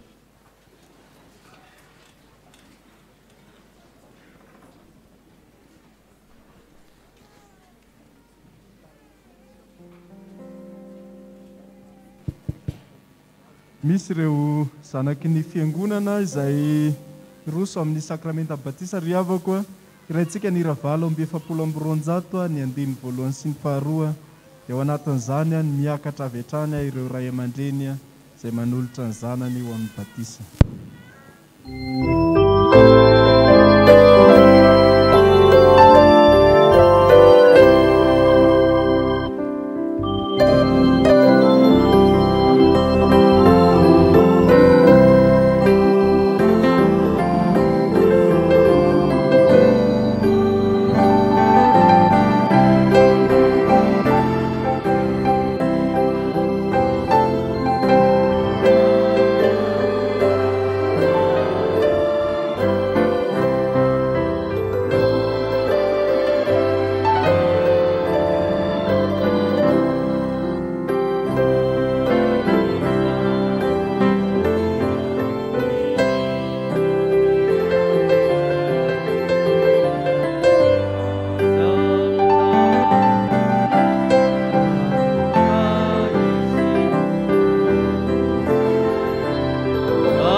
Fifaliana ndraisantsika ry tabantsika reto manolotra ny zanany amin'ny sakramentan'ny batisa.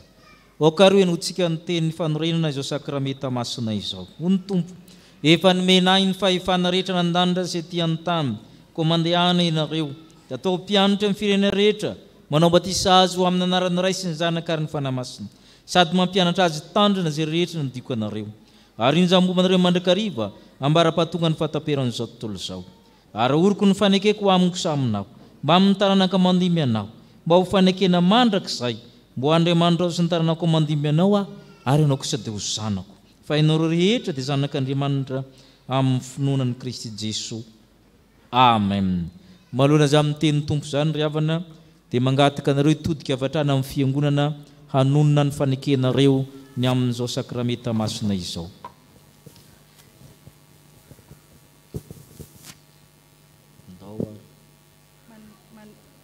Manotra ny zanakay ho an'Andriamanitra izahay, ekenay nijorona amin'ny teny na amin'ny asa ho mpanompon'Andriamanitra mahatoky, mba hahatonga anay ho fianaran'ny zanakay amin'ny androm-piainana rehetra. Ekenay ny hahatanterahany fiangonana amin'ny zanakay ny fitaizana rehetra araka ny filazany tsara tokony atao aminy mba hampitomboana amin'ny fahalalana izao fahasoavy bebe raisiny avy amin'Andriamanitra izao. Sy anekeny an'i Jesosy ho Tompo mba hahazoany hery handavana ny asan'ny satana rehetra. Monina hivavaka ho azy sy hampianatra azy hivavaka ka hampilitra azy ho mpianatra sekoly lahatra izahay.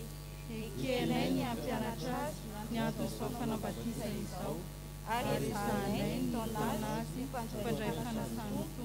Ny herin'Andriamanitra no enkinanay hataterana izany. Amen. Mandre anareo Andriamanitra efa nihainy ny fivavaka reo izy, dia omena anareo izany heriny izany. Koa manasa antsika fiangonana hitsangana hangataka ny fanahy masina.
Andriamanitra rainay sy toa, tia dia tia anay tokoa ianao ary izany fitiavanao izany dia meloha mandrakariva ny fitiavanay ianao.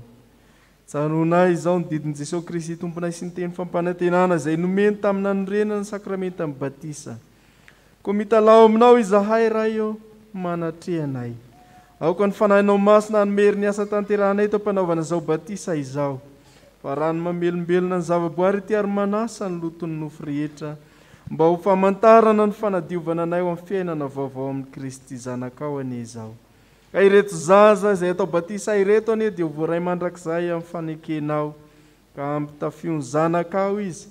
Ampiray soendrika aminy ihany koa no ny asan'ny fanahinao masina izay mitarika azy isan'andro san'andro amin'ny voninahitra mandrakizay.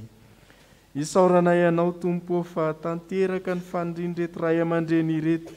Ankehitriny dia miombonayna amin'ny Jesosy Kristy ny zanany ka isany vahoaka ny fanjakanao Andriamanitra. Ny angatahanay fiangonana dia mba hitehirizanao ireto zaza ireto eo ambany fahasoavanao ka mba hampaharitra azy hatramin'ny farany amin'ny fivavahana aminao Andriamanitra. Ampio ny ray aman-dreny ny mpiantoka mba ahafahany manatanteraka ny fanekena izay nataony teto anatrehanao. Mba ny ezaka ao anie ny fahasoavanao ihany koa ny ezaka rehetra izay tanterahanay amin'ny fitezana ireto zaza ireto noho ny amin'ny Kristy mpamonjy anay. Amen. Petraka isika fiangonana. Rasolofiniana mandresy Noa Brian.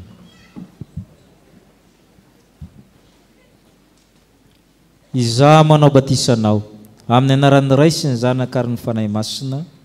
Amen.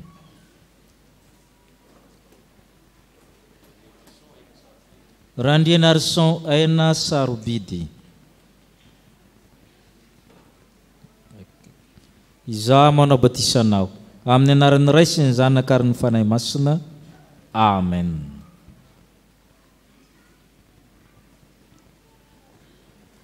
Ony Tompo, anaka aza matahotra, efa nanavotra anao ay ianao.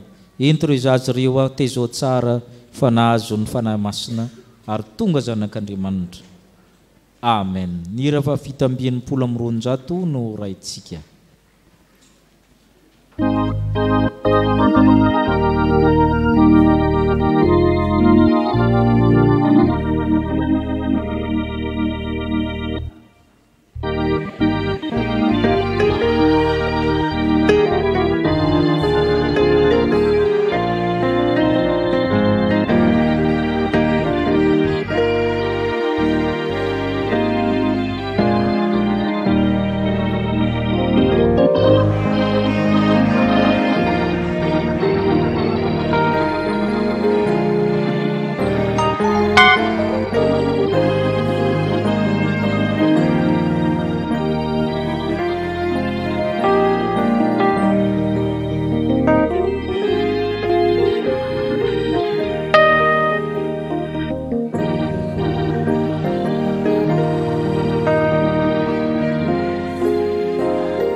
araka ny fandaminana riava koa dia ny rakitra no alefantsika izao.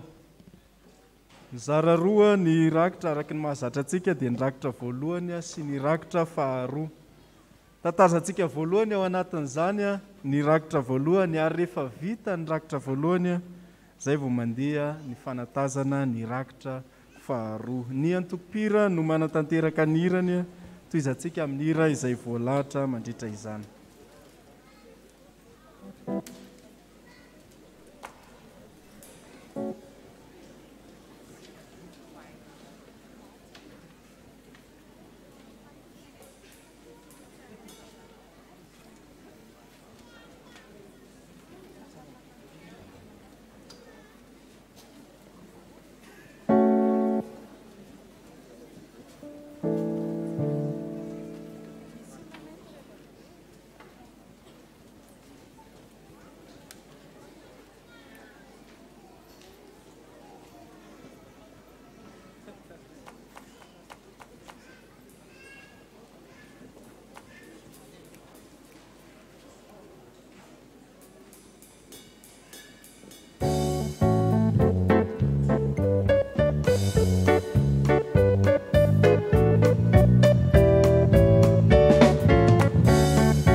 rakitra faharoa isika zao ry havako.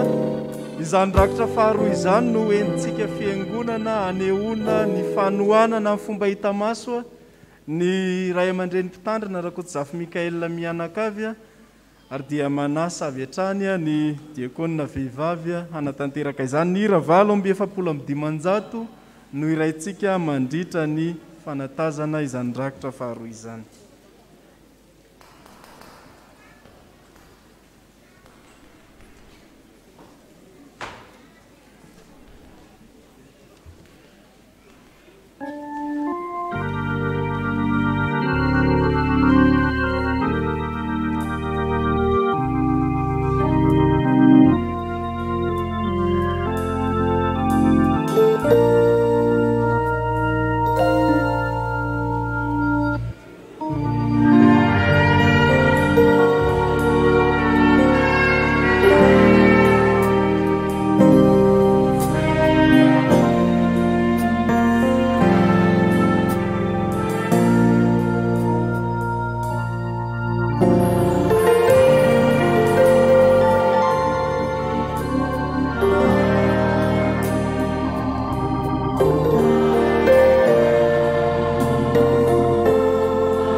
azo toerana ianareo ry havako.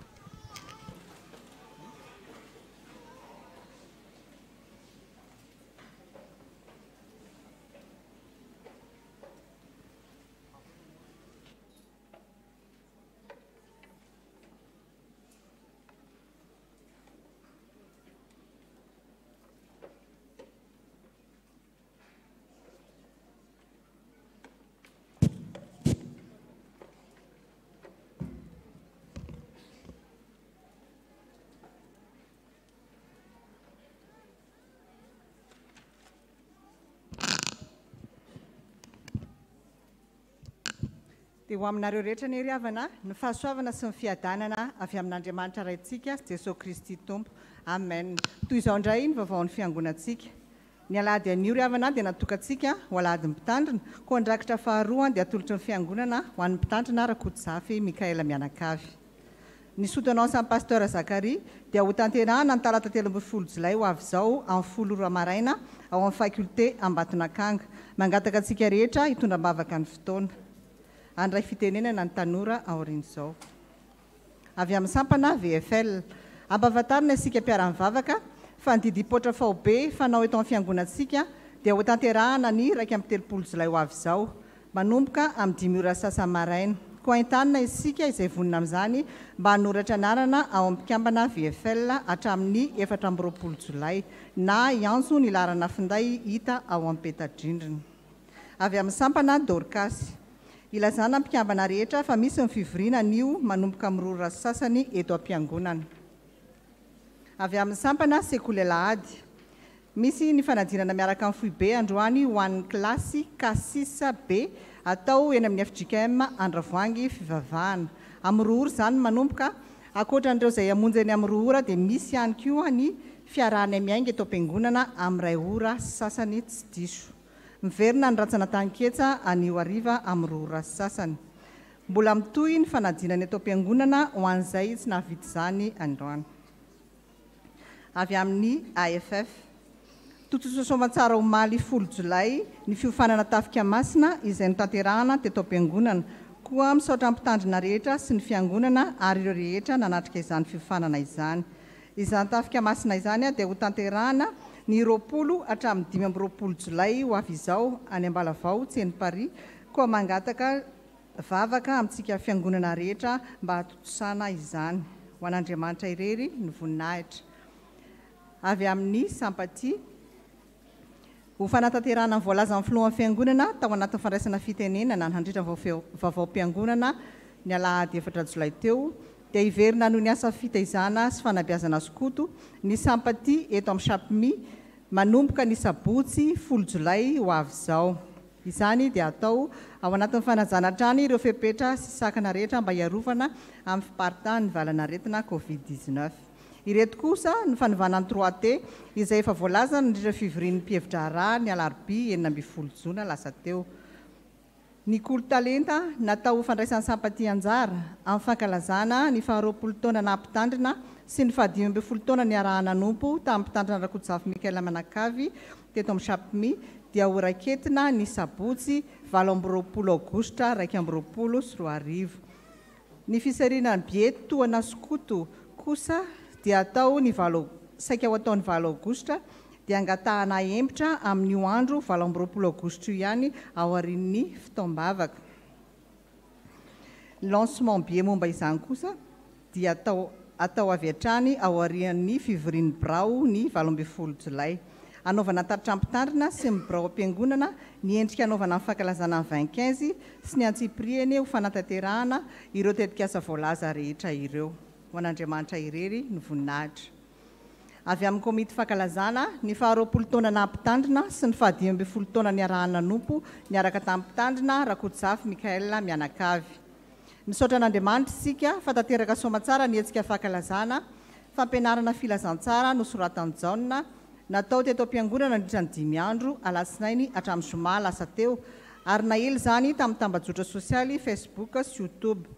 Eo am-pandaminana ny fampelezana amin'ny boky fitina amin'izany fampianarana atao izany ny komity ary ambara amintsika amin'ny fotoana mahavonina azy izany. Misaotra mpitandrina Rakotsafy Mikaela izay nanolo teny ary nylofina natanteraka izany fampianarana filazantsara izany ho mariky ny fisaorana mpitandrina dia nanolotra fanaonana azy ho amin'ny synôda lehibe any Sambava ny komity 25. Misaotra ihany koa ny birao-mpiangonana sy isika fiangonana manontolo na hafarana tanteraka ary nandray anjara tamin'izany hetsika fampianarana izany. Ampatsiahivina koa isika fa anio no amaranana ny fisoratana anarana ho an'ny rodorodo-pahasoavana mariazy kristianina izay atao ny alahady 12 jolay ho avy izao. Koa dia mbola manentana antsika izay mbola isoratra anarana anantona ny komity. Ny mpikambana amin'ny komity dia ampatsiahivina fa anio ihany koa no amaranana ny fisoratana anarana amin'ny fidinana ifotony ho tanterahina ny asabotsy 17 jolay tolakandro ho avy izao. Dia mirary soatrany Samia Hotahin'Andriamanitra. Fisaorana sy fararakitra.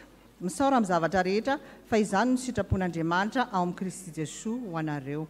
Andriamatoa Josoa Tahina, biraon'ny fiangonana sy Ramatoa Volatiana Rakotondrazafy, diakona sady mpampianatra sekolelahady ary ny ankonany sy ny fianakaviana manontolo dia misaotra ny mpitandrina ny biraon'ny fiangonana izay nitarian'ny filohany ny sampana rehetra ireo namana sy tapaka ary ny fiangonana eto amin'ny fitaizam-panahy protestanta ho an'ny folo alin-da tamin'ny fidododonareo sy ny teny fampahirezana nentinareo azy ireo sy ny fianakaviany noho ny fahalasan'ny rainy Andriamatoa Rakotondrazafy Armand ny 12 jona lasa teo.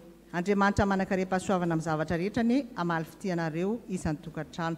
Mankasitraka tompoko ny fianakaviana dia manolotra fararakitra ho an'ny asa-piangonana. Rakim-pisaorana, efa nanokana ny tenanareo ho an'i Jehovah ianareo izao ka dia manatona ary mitondra fanatim-pisaorana sy fanatitra hafa koa ho an'ny tranon'i Jehovah. Misaotra an'Andriamanitra lehibe noho ny fanomezam-pahasoavana nomeny ahy ho mpiray latabatra amin'ny tompo. Manolotra rakim-pisaorana ho an'ny ray aman-dreny mpitandrina ary ho an'ny mpitandrina mpizatra raha. Ankalazana ny anan'Andriamanitra amin'ny firanao ary idera azy amin'ny fisaorana. Rakim-pisaorana ho fideran'Andriamanitra noho ny nanomezan'ny taranaka tononona ho amin'ny mpitandrina 3 mirahalahy, ny sampana tanora, ny ekipa teknika, sary sy feo. Dia toy izay indray ny vaovao amin'ny fiangonantsika ry havana, ny voninahitra ho an'Andriamanitra irery ihany.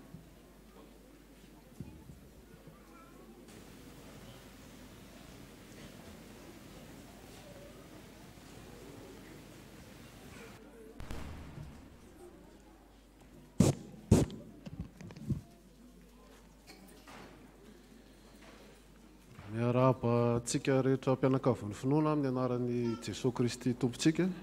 Miarahaba koa ny mpitandrina nahatratra ny izao aladin'ny mpitandrina izao.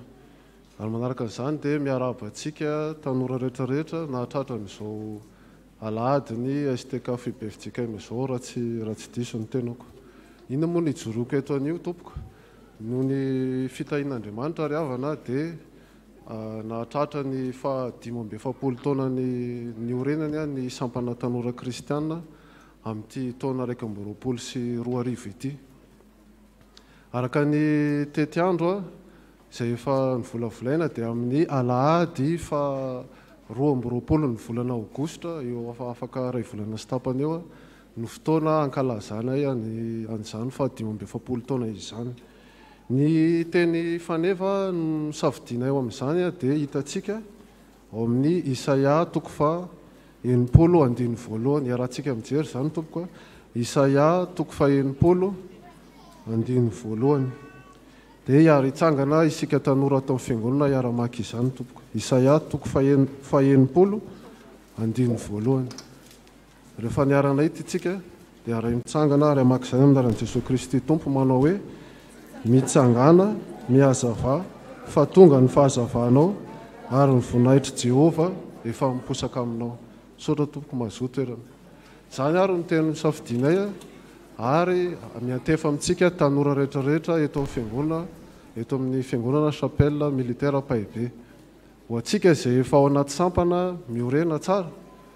Ho antsika kosa izay mbola tanora mbola tsy nirotsaka anaty sampana any dia miantso anao ny tompo ankehitriny miroso amin'izany asa fanompoana izany fa mahasoa anao izany.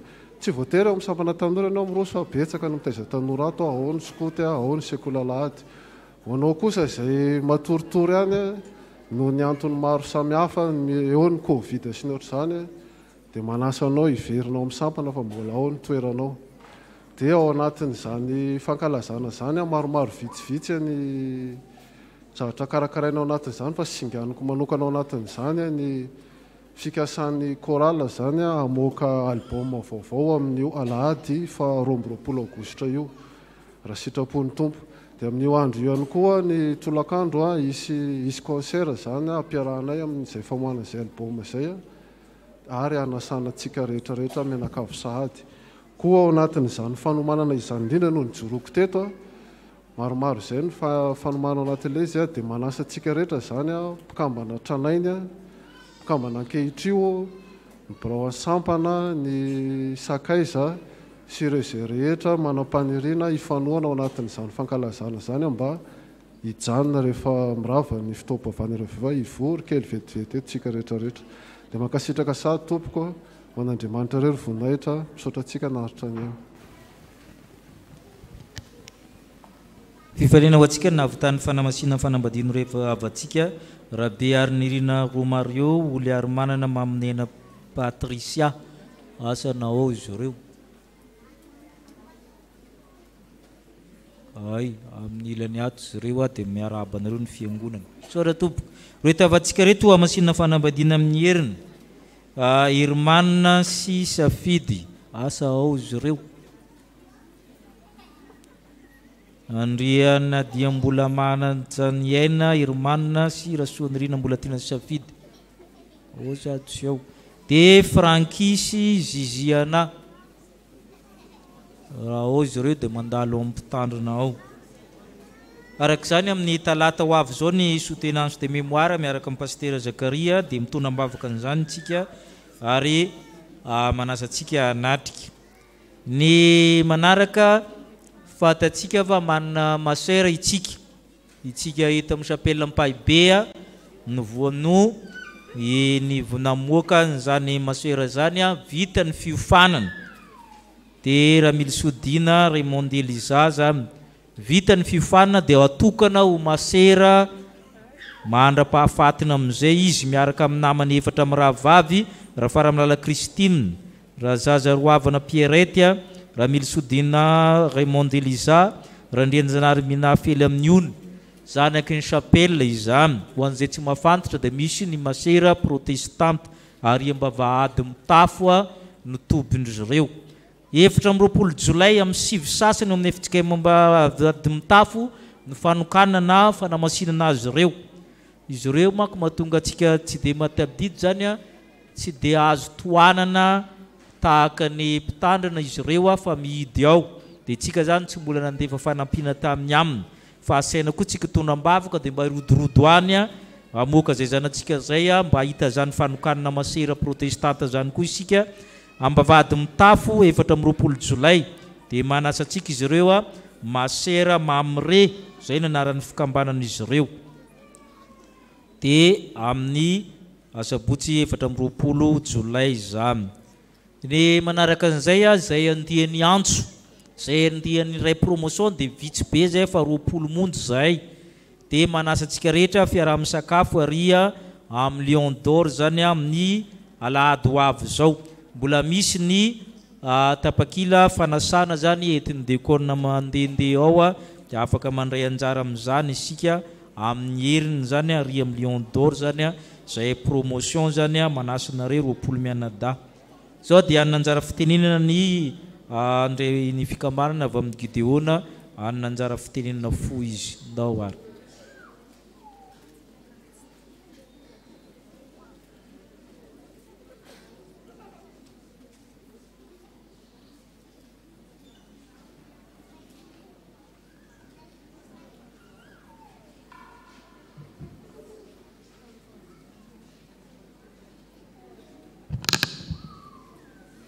Mbola manonona ny fiadanan'ny tompo amintsika rehetra ry havana ary misaotra an'Andriamanitra satria fahasoavana avy aminy no afahantsika mbola mifanatry tabeto indray rehefa avy nandalo any fotoan-tsarotra iny. Tonga eto zahay satria nanaiky nanomokatra varavarana ao anay hatrany ny fiangonana koa misaotra ihany koa zahay misaotra ny ray aman-dreny mpitandrina sy ireo mpiara-miasa aminy satria isaky ny mandomba varavarana eto amin'ny chapelle militaire izay Gideona dia mivony varavarana ary tsapa sy heninay fa makasitraka ny fiaraha-miasa amin'ny Gideona izany ataonareo zany. Makasitraka indrindra pasteur. Dia manararoatra ny fandalovana eto. Miarabanao koa pasteur, natraritra zao alahady ny mpitandriny zao. Mahereza amin'ny asan'ny tompo.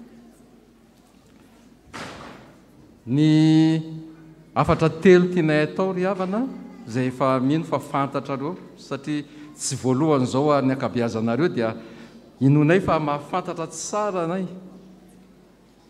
Dia ny ray voalohany efa saika vitany tamin'ny toriteny teo lay antso.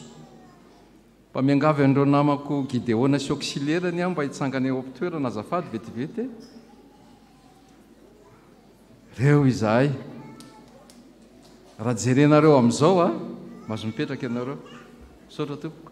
Raha jerena amin'izao dia ny akabeazanay somary efa ancien modèle.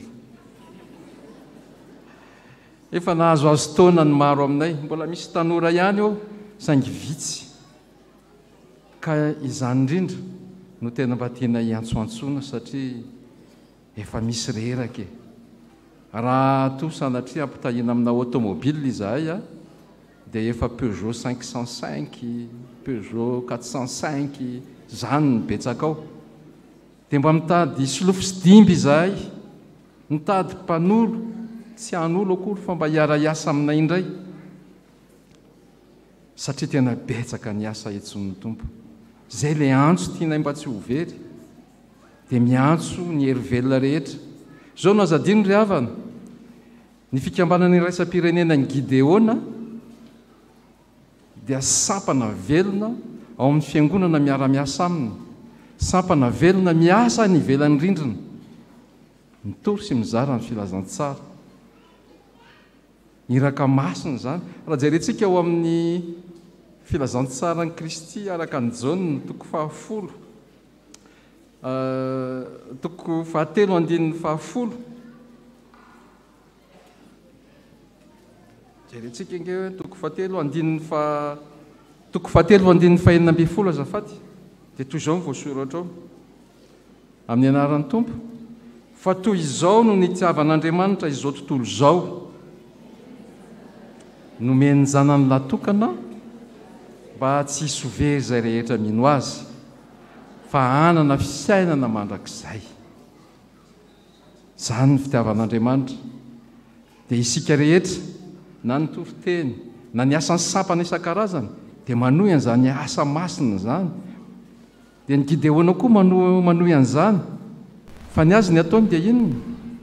Mizara ny filazantsara izy. Tandremo sao diso ianareo rehefa mahita fa matetika lasa fahazarany ratsy fotsiny hoe iny filazantsara ny Gideona. Tsy tompoko. Filazantsara ny Kristy ity. Filazantsara ny Kristy ity. Ary fanohizana zany asan'Andriamanitra zany mba tsy hisy ho very izay rehetra mino azy no mahatonga ny Gideona hizarany tony. Indrindra amin'izao fiainana efa mihasarotra sy miaratsy izao tena mitombo ny asa ry havana. Ny olona koa mitombo isa. Dia izay no mahatonga anay miantso ny herivelona izahay eto amin'izao fiangonana miara-miasa aminay izao. Tsy manakana ny adidinao any amin'ny misy anao any ny fanaovanao ny asan'ny Gideona. Izay eo amin'ny Gideona moa dia inona? Kristianina mpandraharaha no mivondronao amin'izany. Zay tsy mitona ny olona hivavaka any amin'ny fiangonana misy anay satria tsy manana fiangonana azy ny fikambanana fa izay ireo dia samy manana ny fiangonanay. Ao ny FJKM, ao ny FLM, samy manana ny azy izahay. Kanefa natson'ny tompo amin'izany asa zany mba hampafantatra an'izao rehetra izao ny filazantsara. Tony filazantsara tony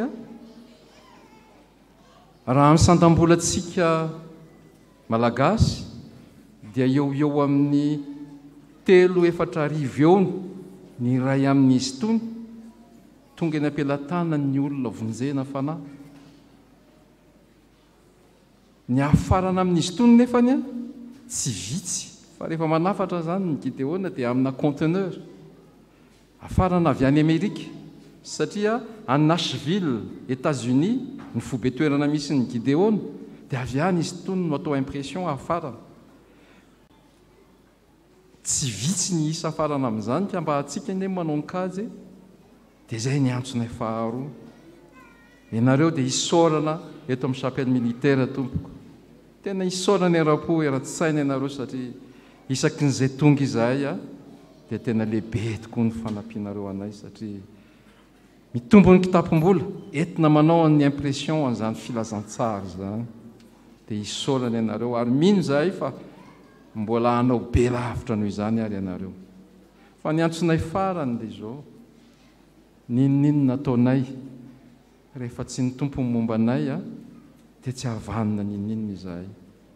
Ary mba hahazahoana an'izany fombana sy fitahiana izany dia nivavaka avy aminareo, fitrotroanareo ambavaka anay dia mba hangatahanay sy rarianay Gideon zany, mba hampisy hero anay hiasa koa izay ry havana malala.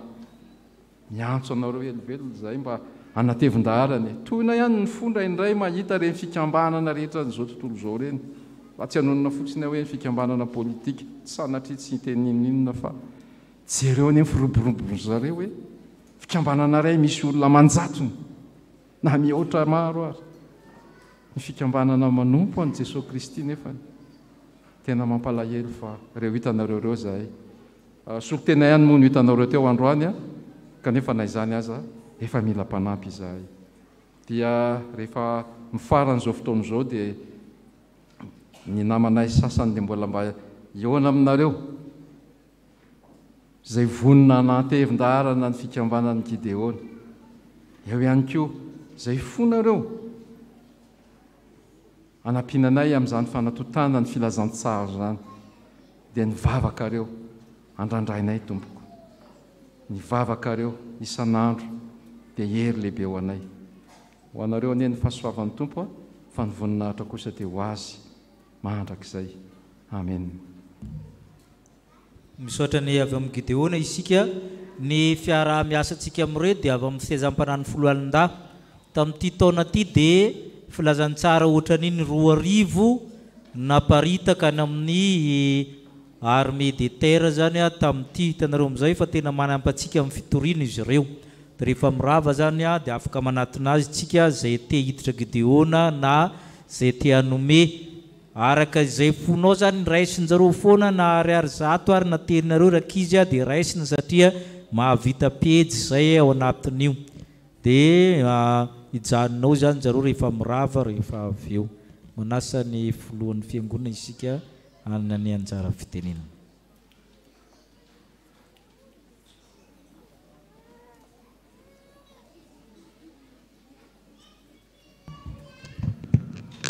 Dia ampitomboana amintsika mianakavy ny fahasoavana sy ny fiadanana avy amin'ny Jesosy Kristy tompontsika.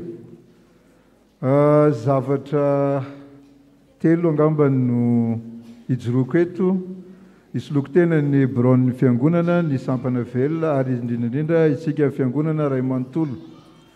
Ny voalohany dia efa fantatsika rehefa nilazaina efa fotoana vitsivitsy lasa ary namafisina androany teo.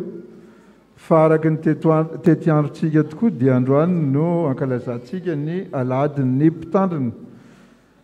Asa aloha raha misy tsy mahafantatra izy tokoa zany mpitandrina eto amintsika eto zany ka iangavianay na dia somary fohifohy ary izy mba hitsangana ilay mpitandrina eto dia pasteur Rakotojafy Mikael dia manasa koa ny andefimandriny ineny Suzanne ny ankohonany rehetra mba hiakatra eto anoloana.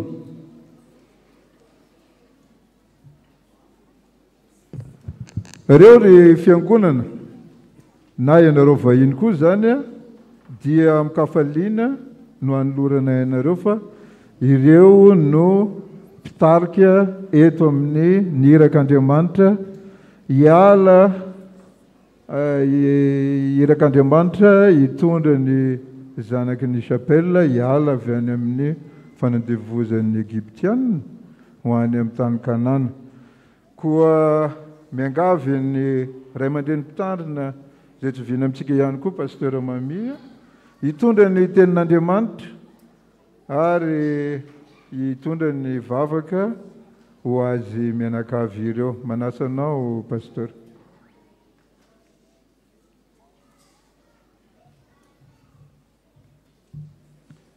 Arak'izany avako dia fifaliana ho antsika fiangonana ny manotrana ireto ray aman-dreny mpitandrina miaraka amin'ny ankohonany manoloana antsika eto izay ankehitriny amin'ny alalan'izao aladin'ny mpitandrina izao. Ny aladin'ny mpitandrina dia fotoana izay hametrahana ny fiainan'izy ireo ampelantanan'Andriamanitra sy hametrahana azy manoloana ny atidy sy ny asa goavana izay niantson'Andriamanitra azy. Fa ny faharoa dia fanohanana azy ireo amin'ny endrika hita maso sy azo tsapahitanana izay isitrahany mivantana manoloana ny fiainany andavanandro sy ny hoaviny raha teo. Ka dia isaorantsika an'Andriamanitra ny fahafahana manatanteraka an'izany. Zavatra anankiroa ny resako ny anankiray fampaherezana ary ny anankiray hivavaka isolon-tenantsika fiangonana ho azy mianakavy. Izao no tenin'Andriamanitra izay ampaherezantsika ireto mpanompony reto. Hoy ny Tompo: mianoa ry Jakoba sy ry Israely izay nantsoko, tsy miova aho, izany voalohany ary izaho koa ny farany. Efa nanendry mpiambina ho eny ambony mandanao aho ry Jerosalema, koa mandrakariva na andro na alina dia tsy mahazo mangina ireny. Eny, ianareo izay mpampatsiaro an'i Jehova, aza mitsahatra ary aza mamela azy hitsahatra mandra-panaony an'i Jerosalema ho mafiorina sy ho deraina amin'ny tany. Ho antsika fiangonana, fomba n'Andriamanitra hatramin'ny voalohany ny manendry olona hitarika ny fiangonana tahaka an'izany. Raha izy ireo aza tsy afanandositra tamin'ny andavany ilay nilaza ny tenin'Andriamanitra taminy, maika fa isika raha miodina miala amin'ilay avy any an-danitra, manekeny mpitondra anareo ka manohava azy, fa izy miambina ny fanahinareo araka izay ataon'ny olona mbola ampamoahana, mba hanaovany ny asany amin'ny fifaliana fa tsy amin'ny fisentona, fa tsy mahasoa anareo izany. Isika fiangonana dia tsy natao hitsara na hanome tsiny ny mpanompon'Andriamanitra izay nitendrena hitarika antsika, fa ny ataontsika dia ny mivavaka sy ny mametraka azy ireo mba hatoky amin'ny antso izay niantson'Andriamanitra azy, ary indrindra manampy azy fa aza mialangalana amin'ny asa izay niantson'ny Tompo azy iombona antsika raha teo. Raha mety ianareo ry havako, ndao hitsangantsika hivavaka ho azy ireo. Hivavaka isika. Andriamanitra rainay io, rainay noho ny amin'ny alalan'i Jesoa, tianao ny fiangonana dia nametrahanao sy ny fidiananao mpanompo hitarika. Dia indreto manoloana anay ireto, Andriamatora Kotsafy Mikaela mivady sy ny ankohonany, misolo tena ihany fa mbola eo koa ireo taizany be dia be, zanaky ny fiangonana, fianakaviana. Eo ihany koa ny zanany izay tsy manatrika eto fa any an-tany lavitra noho ny fianarana. Ny fotoana manokana toy izao dia heverinay fa sitraka ao Andriamanitra mba hivavahana ho azy, satria fantatra loatra fa tsy mora ny mitarika ny fiangonana, tsy mora ny mitaiza ny fiangonana, tsy mora ny manafaka azy ireo ao amin'ny gejan'ilay ratsy mba ho tonga ho any amin'ny fiainana, ho any amin'ny fahazavana mahagaga. Ilana fandavatena lehibe zany, ilana hery sy tanjaka, ilana fahaizana mampahalalana, fikirakarana lafin-javatra samihafa mba hahatonga ny fiangonanao tsy hisy pentimpentina hiavany amin'izao tontolo izao. Misaotra indrindra noho ny nanomezanao ireto mpanomponao ireto, ary azonay antoka fa mahavita izany asa izany, efa betsaka ny nataony, ary mbola irarinay sy mivavaka ho azy mba havitany mihoatra lavitra noho izay efa nataony hatramin'izay. Indreo ny ankohonany ampaherezo fa miombona fiantsona aminy ihany koa, raha tody zava-manahirana atrakao, raha mitolefika ny lohalika indraindray amin'ny maha-olombelona noho ny asarotry ny asa, eo ianao mampahery, manome fahefana momba ka hatonga azy ireo hiariariny ny voninahitra ao.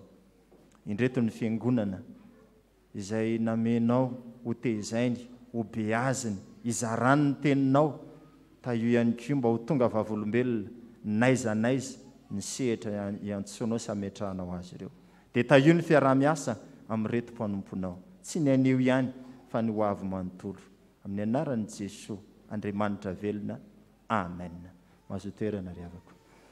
Araka izany dia mampaherin'ny mpitandrina menakavy isika ary tsaroana indrindra ny tenin'ny tompo tamin'ny Gideona fa izay manao hoe Jehovah ny mombanao mahereza ry lehilahy mahery. Dia tahaka izany koa ianareo vady aman-janany miombona fiantsona aminy ianareo dia mijoroatra amin'ny farany ninninina zava-misy eo anilanareo ny tompo. Rary soa indrindra.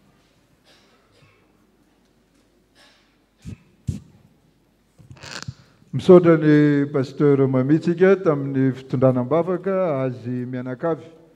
Amin'ny anaran'ny baron'ny fiangonana ny sampana velona rehetra amin'ny anaran'ny fiangonana iray manontolo no mbola ijoroako ary isaorako an'Andriamanitra, isaoran'ny fiangonan'Andriamanitra tamin'ny nanomezana anareo mianakavy ho mpitarika hitondra izao fiangonana izao.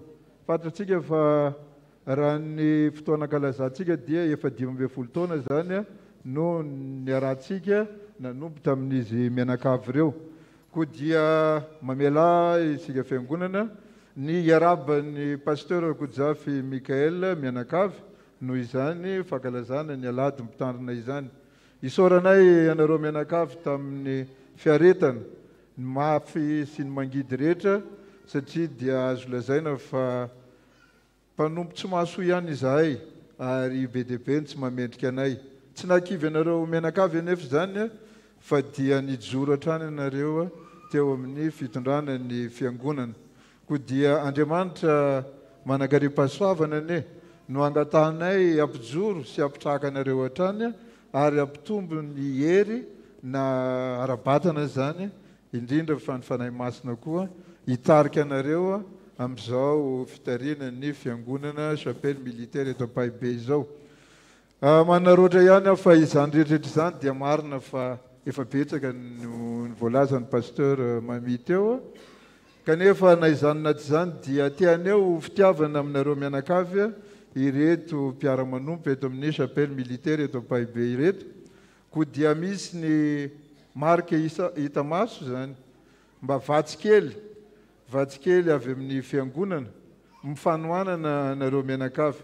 Kely dia kely tsy atohana anareo izy ireny fa dia vokatry ny fo dia ny fitiavana no entinay mameno izany. Andriamanitra koa ne tsy hampisy ny confinement fa dia mba hitombo be reny natolotra ireny fa dia tsy misasaka akory izy ireny. Dia misaotra antsika fiangonana tamin'ny fanomezana nomena azy ireo, misaotra an'Andriamanitra tsika natanterahany izao fotoana izao. Dia mankahery ianareo mianakavy, an'Andriamanitra rery ny voninahitra.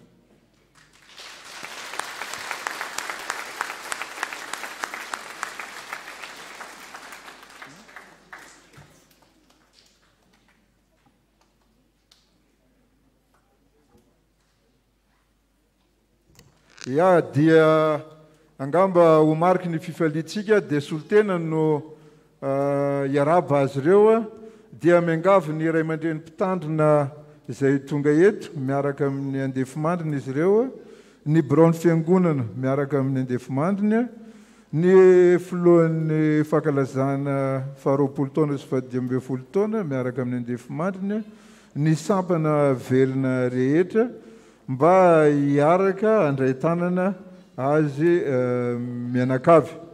Ny diakonina kosa iangaviana mba hampanaja ny mesure zany dia ny fanomezana n'ilay gel na ho an'ireo na ho an'ny ireo zay miaraba.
misaotra ny Andriamanitra lehibe izay mananareo, misaotra ny filohan'ny fiangonana, filohan'ny baron'ny fiangonana rahateo, misaotra ny dekônan'ny olona, ny sampana velona, ny filoha sy ny komitin'ny fankalazana, ny kristianina havana.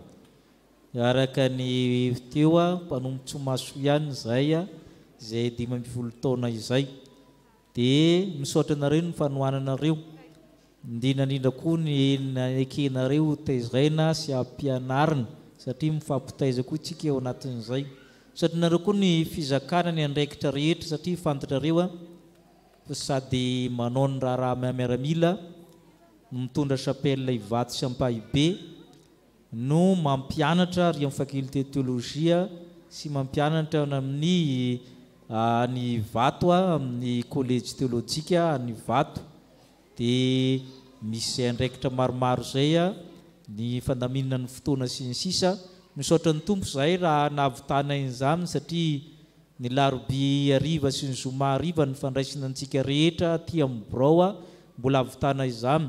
Raha amin'ny herin'olombelona sarotsarotra ihany zany satria kilasy anaky 7 no ampianaro ka raha fampianarana ambaratonga ambony zany fa tsy hoe zavatra olona ho avin'ny firenena koa ao fa Andriamanitra nanome anay hery ahavitana an'izany. Dia misaotra ny tompontsika ny amin'izany satria ireo pasitera nivoaka taty aorianareo dia fampianatra tsika daholo. Raha tsy teo nareo nonoana an'izay dia tsy tanteraka izany rehetra izany. Ary ankehitriny mbola anatin'ny manao ny lahateny voalohany amin'ny synode lehibe amin'ny maha-teolojianina zany. Ka raha tsy teo ny fanohanana anareo anay mianakavy tsy tonga amin'izay satria anisan'ny manana mpitandrina eketeny manerana ny sahany FJKM isika eto amin'ny chapelle militaire izany. Kanefa izany rehetra izany tsy vita raha tsy teo ianareo nanohana. Misaotra nareo le manao tsy lazaina isan'andro anohana ara-pitaovana ara-kevitra amin'ny zavatra rehetra, indrindra fa tamin'ny fahamehana teo zany nandeha foana ny mpitandrina na ny Covid sy ny sisa, ny fandevenana marary sy ny sisa, ny fampiakarana ny feo sy ny sary amin'ny FB nisy nanohana daholo reny zavatra reny. Ko ankasitrahana indrindra ny soloan'ny Birao tena ireo olona izay tsy tononona ireo. Dia misaotra président amin'izay dia misaotra koa ny komitin'ny fankalazana izay manatanteraka izany mitohy. Misaotra antsika fiangonana rehetrarehetra ary izay mianakavy dia manome toky hanohy hatrany ny asa fanompoana amin'ny zavatra rehetra. Ireo izay dia misy taizanay koa any dia amin'ny fanompoana. Raha misy tsy matateraka anay zany dia mamela ny elokay ianareo maha-olombelona ihany, mety misy ny fahadisoana fa hiaraka ifampitatana hatramintsika amin'ny fampitaizana rehetra. Dia misaotra amin'ny fanomezana, misaotra amin'ny fitonam-bavaka mankasitrika antsika rehetra izay mianakavy. Misaotra tompo.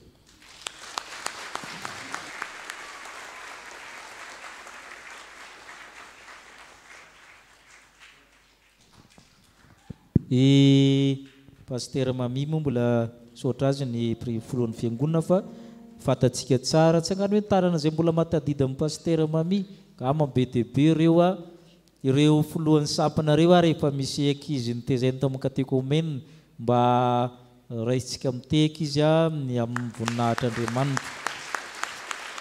Misaotra pasitera. Izy dia efa affecté aty Tananarivo Atsimo, tany Sava izy nandritra ny 7 taona. Aza dinoana fa fiangonana 70 nentin'io taminy tena nahavitana ny raha antsika azy izy fa tsy vitsy akory ny fiangonana ary nivoatra be zany fiangonana zany tany vao niakatra aty izy efa ty Antananarivo izy zao azonareo vangina sy tsy diana zany izy dia izay zany fanamariana zany efa ty pasitera Mami efa tsy hanambonany fa ny sapana VFL no nisolotenantsika namangy tany tamin'ny fotoan'androny. Dia efa ty zao pasitera Mami amin'izao. Saotra tompo.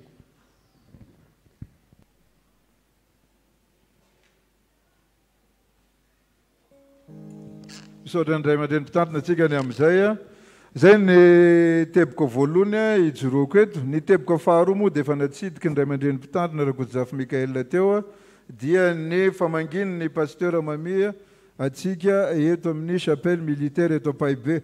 Miangavy ianao pasitera mba hitsangana indray mandeha ho hitan'ny fiangonana. hoitan'ny havanao zany moa zareo aty ka pasteur Mami dia tsy vina amintsika rehefa nijereto koa le tanana natsangany pasteur teo tena ataoko hoe vitsy kely a mety efa dininy olona eto aminay anao pasteur ka miangavy anao mba mangy matetika eto amin'ny fiangonana zanakitsika teto izy teto izy no niofana nanao ny fizaran-draharaha zany nandritra ny fotoana vitsivitsy ka dia amin'ny anaran'ny fiangonana ray manontolo pasteur no iarabanay anao tonga soa indray eto amin'ny chapelle militaire ary indrindrindrindra isaoranay anao tamin'ny fitondrana ny tenin'Andriamanitra tamin'ny fankalazana ny aladin'ny mpitandrina androany eto am-piangonana ko dia mbola mametraka izany amin'Andriamanitra zay dia mivavaka ho anao avita be amin'ny asan'ny tompo dia miangavy mba ho tsidinao matetitetika ihany ny chapelle militaire eto Paibe manaraka izany dia mbola misy ihany ny zavatra mba atolotra kely dia kely atolotry ny fiangonana ho anao solo tsara andalana fotsiny izy io mety tsy tonga eto Akazobe akory angamba fa dia mba fohy ny fiangonana ary ampitiavana ny lorana azy pasteur dia misaotra an'Andriamanitra misaotra anao amin'ny rehetrarehetra.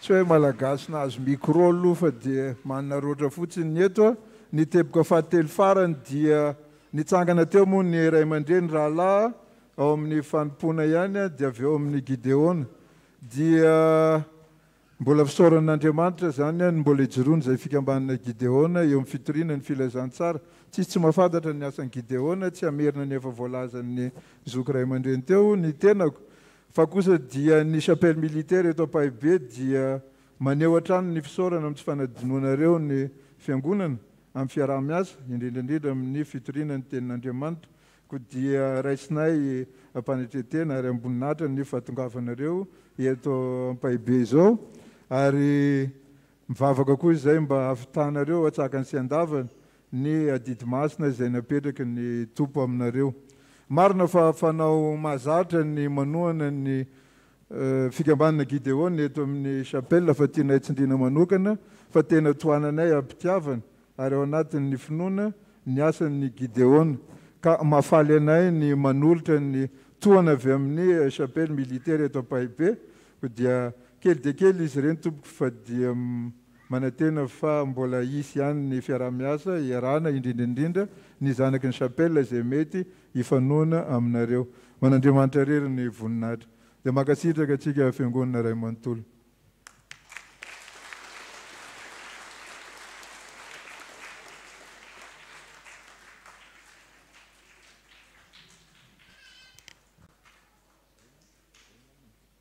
Misaotra ny tompontsika ny amin'ny izany rehetra izany hitsangana isika marina amin'ny fotoana dia angatahantsika pasteur Mami hanolotra ny sodrano ho antsika.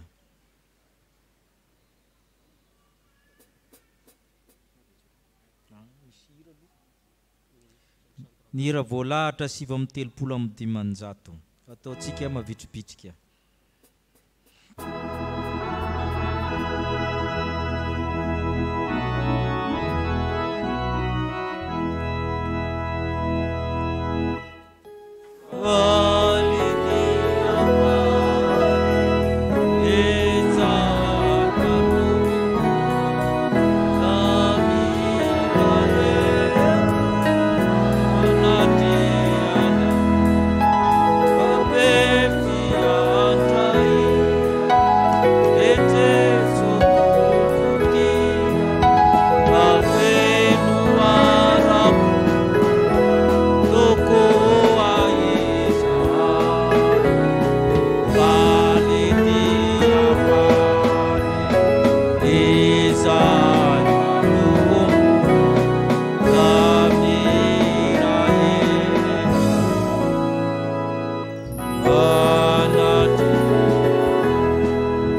raiso amin'ny finoana ho tanterahany tompo aminareo ny tsy odrano zay tononona amin'ny anarany fiadanana ane ho an'ny rahalahy ary fitiavana mba amin'ny finoana avy amin'Andriamanitra raisy Jesosy Kristy tompo ny fahasoavana ane ho amin'izay rehetra tiany Jesosy Kristy tompontsika amin'ny fitiavana tsy mety levona amen mipetraka isika mivavaka mangina misotrany